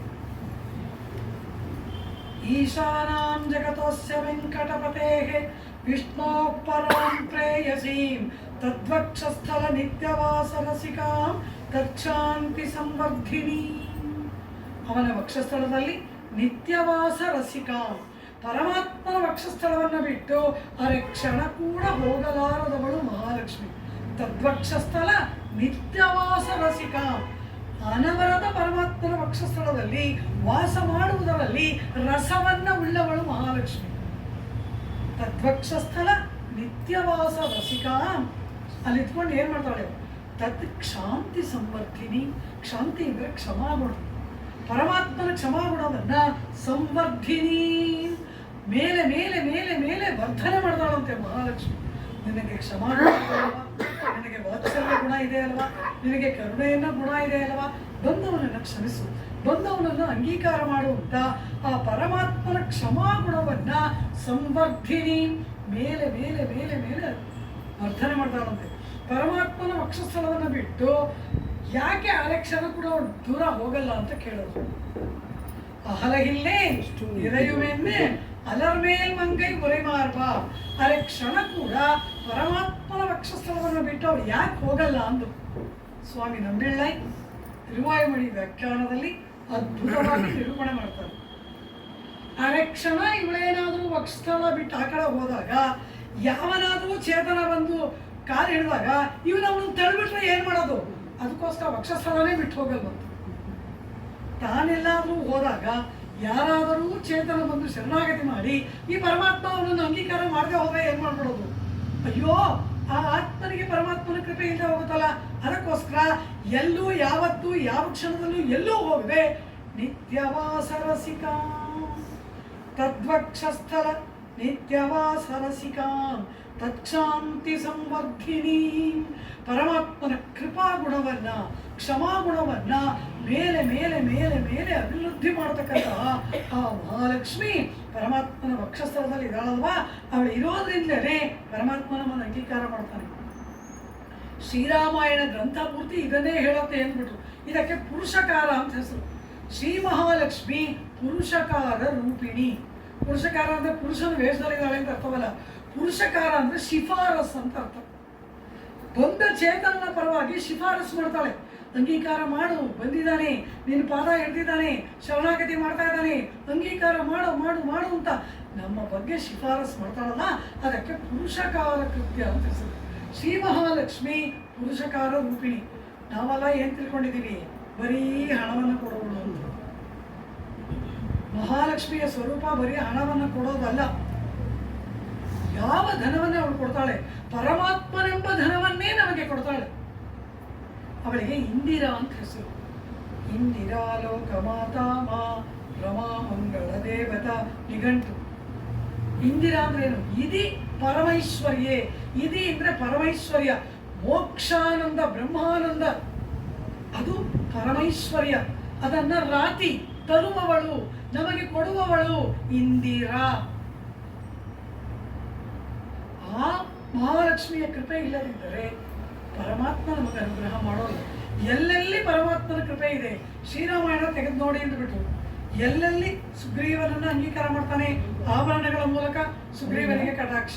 ವಿಭೀಷಣನನ್ನು ರಾಮ ಅಂಗೀಕಾರ ಮಾಡ್ತಾನೆ, ಆಕಾಶ ಮಾರ್ಗವಾಗಿ ಹೋಗುವಾಗಲೇ ಸೀತೆ ಅನುಗ್ರಹ ಮಾಡಿಬಿಟ್ಟಿದ್ದಾಳೆ. ಈ ರೀತಿ ಎಲ್ಲ ಕಡೆಗಳಲ್ಲಿ ಶೂರ್ಪಣಕಿಯನ್ನ ರಾಮ ವಧಿಸದೆ ಬಿಟ್ಟದ್ದು ಪಕ್ಕದಲ್ಲಿ ಸೀತೆ ಇದ್ದದ್ದರಿಂದ, ತಾಟಕೆಯನ್ನು ವಧಿಸಿದ್ದು ಪಕ್ಕದಲ್ಲಿ ಸೀತೆ ಇಲ್ಲದೆ ಇದ್ದಿದ್ದರಿಂದ. ಇಡೀ ರಾಮಾಯಣವೇ ಪುರುಷಕಾರ ವೈಭವ. ಅದರಿಂದಲೇ ವಾಲ್ಮೀಕಿ ಏನ್ ಹೇಳಿದ್ರು? ಹೆಸರೇನೋ ರಾಮಾಯಣ ಅಂತ ಇಟ್ಬಿಟ್ಟಿದ್ದೀನಿ, ಇದು ರಾಮನ ಚರಿತ್ರೆ ಅಲ್ಲ, ಕೃತ್ಸ್ನಂ ಸೀತಾಯಾಶ್ಚರಿತಂ ಮಹತೆ. ಶ್ರೀರಾಮಾಯಣ ಪೂರ್ತಿ ಸೀತೆ ಚರಿತ್ರೆ ಅಂದ್ಬಿಟ್ರು. ರಾಮಾಯಣ ಪೂರ್ತಿ ಪುರುಷಕಾರ ವೈಭವ. ಈ ರೀತಿ ಅವಳ ಅನುಗ್ರಹವಿದ್ದರೆ, ಅವಳ ಕೃಪೆ ಇದ್ದರಲ್ಲವಾ ಪರಮಾತ್ಮನ ಕೃಪೆ ನಮಗೆ ಏರ್ಪಡುತ್ತದೆ. ತಿರುಮಂಗಯ್ಯಾಳ್ವಾರು ತುಂಬಾ ಚೆನ್ನಾಗಿ ಮಾಡ್ತಾರೆ. ತಿರುಮಂಗಯ್ಯಾಳ್ವಾರರ ತಾಯಿಗೆ ತುಂಬಾ ಸಂಕಟ ಅಂತೆ. ಏನು ಹುಚ್ಚು ಹುಡುಗಿ ಇದು, ಈಗಾಗಲೇ ಮದುವೆಯಾಗಿ ಒಬ್ಬ ಪತ್ನಿ ಇದ್ದು ಆ ಪತ್ನಿನ ಸದಾ ಹೃದಯದಲ್ಲೇ ಇಟ್ಕೊಂಡು ಅಲಿತಾನಲ್ಲ, ಅವನನ್ನ ಆಸೆ ಪಡೋದು. ವಿವಾಹವೇ ಆಗದೆ ಇರ್ತಕ್ಕಂತಹ ನವ ತರುಣನನ್ನಲ್ಲವ ಮದುವೆ ಆಗಬೇಕು. ಇದೇನು ಹುಚ್ಚು ನಮ್ಮ ಮಗಳಿಗೆ? திவளும் வெண்மதி போல் திருமுகத்தறிவை ஷளங்கட அமுதினில் பிறந்தவளும் தன்னாகத்திருப்பதும் ಕಂಡೆ ಅಹಿಲುಂ ಆಶವಿಡಾಳಾಲ್. ಏನು ಹುಚ್ಚಿ ಹುಡುಗಿಗೆ? ಕ್ಷೀರಸಾಗರದಿಂದ ಬಂದು ಸುಂದರವಾಗಿ ಚಂದ್ರನಂತೆ ಮುಖವುಳ್ಳ ಚಂದ್ರ ಸಹೋದರಿಯಾಗಿರ್ತಕ್ಕಂತಹ ಒಂದು ಹೆಣ್ಣನ್ನ ಹೃದಯದಲ್ಲೇ ಇಟ್ಕೊಂಡು ಅಲಿತಾ ಇದ್ದಾನಲ್ಲ, ಹೋಗಿ ಹೋಗಿ ಅವನನ್ನು ಪ್ರೀತಿಸ್ತಾಳಲ್ಲ ನನ್ನ ಮಗಳು. திவளும் வெண்மதி போல் திருமுகத்தறிவை ஷளங்கடல் அமுதினில் பிறந்த அவளும் தன்னாகத்திருப்பதும் ಕಂಡುಂ ಆಗಿಲುಂ ಆಶೆ ಬಿಡಾಳ. ಆದ್ರೂ ಆಸೆ ಬಿಟ್ಟಿಲ್ವಲ್ಲ ನನ್ನ ಮಗಳಿಗೆ ಪೆರಿಯ ತಿರುಮಳಿಯಲ್ಲಿ ತಿರುಮಂಗೈ ಆಳ್ವಾರ್. ಕಾರಣ ಏನು? ಅವಳು ಇದ್ದಾಳೆ ಅಂತಲೇ ಆಸೆ. ಅವಳು ಇರೋದ್ರಿಂದಲೇ ಅವನು ನಮ್ಗೆ ಸಿಗ್ತಾನೆ. ಅವಳ ಕೃಪೆಯಿಂದ ಈ ಆತ್ಮನನ್ನ ಪರಮಾತ್ಮ ಸ್ವೀಕಾರ ಮಾಡ್ತಾನಲ್ಲವಾ. ಅದಕ್ಕಾಗಿ ರಮಾನಾಥನನ್ನ ಪತಿಯಾಗಿ ಕೊಡು ಅಂತ ಪದ್ಮಾವತಿ ಪ್ರಾರ್ಥನೆ ಮಾಡ್ತಾಳೆ. ಅಂದ್ರೆ ಲಕ್ಷ್ಮೀಪತಿ ನನಗೆ ಪತಿಯಾಗಬೇಕು. ಅಲ್ಲಿಯೂ ಕೂಡ ಆ ಮಹಾಲಕ್ಷ್ಮಿ ಬಂದು ಅವಳನ್ನ ಅಂಗೀಕರು ಗೋವಿಂದ, ಪದ್ಮಾವತಿಯನ್ನು ಅಂಗೀಕಾರ ಮಾಡುವಂದ ಮೇಲೆ ತಾನೇ ಶ್ರೀನಿವಾಸ ವಿವಾಹ ಕಾರ್ಯಗಳನ್ನೇ ಪ್ರಾರಂಭ ಮಾಡಿದ. ಈ ರೀತಿ ಪುರುಷಕಾರ ವೈಭವ ಆ ಮಹಾಲಕ್ಷ್ಮಿ ನವರತ್ನ ಖಚಿತವಾದ ರಥದಲ್ಲಿ ಜೊತೆಯಲ್ಲೇ ಬರ್ತಾ ಇದ್ದಾಳೆ. ಪದ್ಮಾವತಿ ಎಂಬ ಜೀವಾತ್ಮವನ್ನ ಪರಮಾತ್ಮನಿಗೆ ಒಪ್ಪಿಸುವುದಕ್ಕಾಗಿ ಸ್ವತಃ ಮಹಾಲಕ್ಷ್ಮಿಯೇ ಆಗಮಿಸಿದ್ದಾಳೆ. ಇಂತಹ ಅಭೂತಪೂರ್ವವಾದ ಮೆರವಣಿಗೆಯಲ್ಲಿ ನಾರಾಯಣಪುರವನ್ನು ಪ್ರವೇಶಿಸಿ ಅಲ್ಲಿ ಆ ದೊಡ್ಡದಾದ ಸಭಾ ಮಂಟಪದಲ್ಲಿ ಸಕಲ ಸಾತ್ವಿಕ ಮಹಾಶಯರ ಅಪೂರ್ವವಾದ ಆ ಸಭೆಯಲ್ಲಿ ಶ್ರೀನಿವಾಸ ವರನಾಗಿ ವಿರಾಜಮಾನನಾಗಿ ಇದ್ದಾನೆ. ಇನ್ನು ಮುಂದೆ ಈ ಧರಣಿದೇವಿ, ಆಕಾಶರಾಜ ಇವರೆಲ್ಲರೂ ಕೂಡ ವಿವಾಹ ಕಾರ್ಯವನ್ನು ಪ್ರಾರಂಭ ಮಾಡಿ ಅದ್ಭುತವಾಗಿ ಪದ್ಮಾವತಿ ಶ್ರೀನಿವಾಸ ಕಲ್ಯಾಣವನ್ನು ನಡೆಸ್ತಾರೆ. ಆ ವಿವಾಹ ನಾಳೆಯ ದಿನ 10:30 ಗಂಟೆಗೆ ಪ್ರಾರಂಭವಾಗುತ್ತೆ. ಕಾರಣ ಏನು ಅಂದರೆ ಭಾನುವಾರ ಅಂದರೆ ಶ್ರೀನಿವಾಸ ಮದುವೆ ಮಾಡ್ಕೊಂಡಿದ್ದು ಭಾನುವಾರ. ವೈಶಾಖ ಶುಕ್ಲ ದಶಮಿ ಭಾನುವಾಸರೇ. ವೈಶಾಖ ಮಾಸ ಶುಕ್ಲ ಪಕ್ಷ ದಶಮಿ ತಿಥಿ ಭಾನುವಾರದಲ್ಲಿ ಮದುವೆ ಮಾಡ್ಕೊಂಡಂತ. ನಾನು ಅವತ್ತೇ ಹೇಳಿದೆ, ಯಾಕೆ ಶ್ರೀನಿವಾಸ ಭಾನುವಾರದಲ್ಲಿ ಮದುವೆ ಮಾಡ್ಕೊಂಡ ಅಂತ. ಶ್ರೀನಿವಾಸನ ಕಲ್ಯಾಣ ಕಲಿಯುಗದಲ್ಲಿ all are free only on Sunday ಅಂತ ಶ್ರೀನಿವಾಸನಿಗೂ ಗೊತ್ತು. ಬೇರೆ ದಿವಸದಲ್ಲೆಲ್ಲ ನೀವಿಲ್ಲ ಪಾಪ, ಕಟ್ಟ ಯಾಕೆ ಕೊಡಬೇಕು, ಭಾನುವಾರ ಮದುವೆ ಮಾಡ್ಕೊಂಡ್ಬಿಡೋಣ ಎಲ್ಲರೂ ಬರ್ತಾರೆ ಅಂತ ಶ್ರೀನಿವಾಸ ಮನಸ್ಸು ಮಾಡಿದ್ರು ಏನೋ ತಿಳಿಯದು. ವೈಶಾಖ ಶುಕ್ಲ ದಶಮಿ ಭಾನುವಾಸರ ಶ್ರೀನಿವಾಸನ ಕಲ್ಯಾಣದ ಶುಭ ಮುಹೂರ್ತವಲ್ಲವ. ನಾಳೆ ದಿನ ಬೆಳಗ್ಗೆ 10:30 ಗಂಟೆಗೆ ಶ್ರೀನಿವಾಸ ಕಲ್ಯಾಣದ ಮಹೋತ್ಸವ ಇಲ್ಲಿ ಪ್ರಾರಂಭವಾಗುತ್ತೆ. ಅಲ್ಲಿ ಹೇಗೆ ಸಕಲ ಸಜ್ಜನರು ಕೂಡಿ ಶ್ರೀನಿವಾಸನಿಗೆ ಮಂಗಳಾಶಾಸನ ಮಾಡಿದ್ರು, ಪದ್ಮಾವತಿಗೆ ಮಂಗಳಾಶಾಸನ ಮಾಡಿದ್ರು, ಆ ರೀತಿ ಇಲ್ಲಿಯೂ ಕೂಡ ಎಲ್ಲ ಸಾತ್ವಿಕರು ಕೂಡ ಸಕಾಲಕ್ಕೆ ಆಗಮಿಸಿ ವಧೂವರರಿಗೆ ಮಂಗಳಾಶಾಸನ ಮಾಡಬೇಕಾಗಿ ಪ್ರಾರ್ಥನೆ. ಅದ್ಧೂರಿಯ ವಿವಾಹ, ಎಲ್ಲರೂ ಅದ್ಧೂರಿಯಾಗಿ ವೈಭವದಿಂದ ಬರಬೇಕು, ಪರಮಾತ್ಮನಿಗೆ ಮಂಗಳಾಶಾಸನವನ್ನು ಮಾಡಬೇಕು ಎಂಬುದಾಗಿ ಪ್ರಾರ್ಥಿಸುತ್ತಾ ಇಂದು ಉಪನ್ಯಾಸಕ್ಕೆ ಶ್ರೀಯಕಾಂತಾಯ ಕಲ್ಯಾಣ ನಿಧಯೇರ್ಥಿನಾಂ ಶ್ರೀ ವೆಂಕಟ ನಿವಾಸಾಯ ಶ್ರೀನಿವಾಸಾಯ ಮಂಗಳಂ. ಮಂಗಳಾಶಾಸನ ಪರೈಃ ಮದಾಚಾರ್ಯ ಪುರೋಗಮೈಃ ಸರ್ವೈಶ್ಚ ಪೂರ್ವೈರ್ ಆಚಾರ್ಯೈಃ ಸತ್ಕೃತಾಯಾಸ್ತು ಮಂಗಳಂ. ಸರ್ವಂ ಶ್ರೀಕೃಷ್ಣ.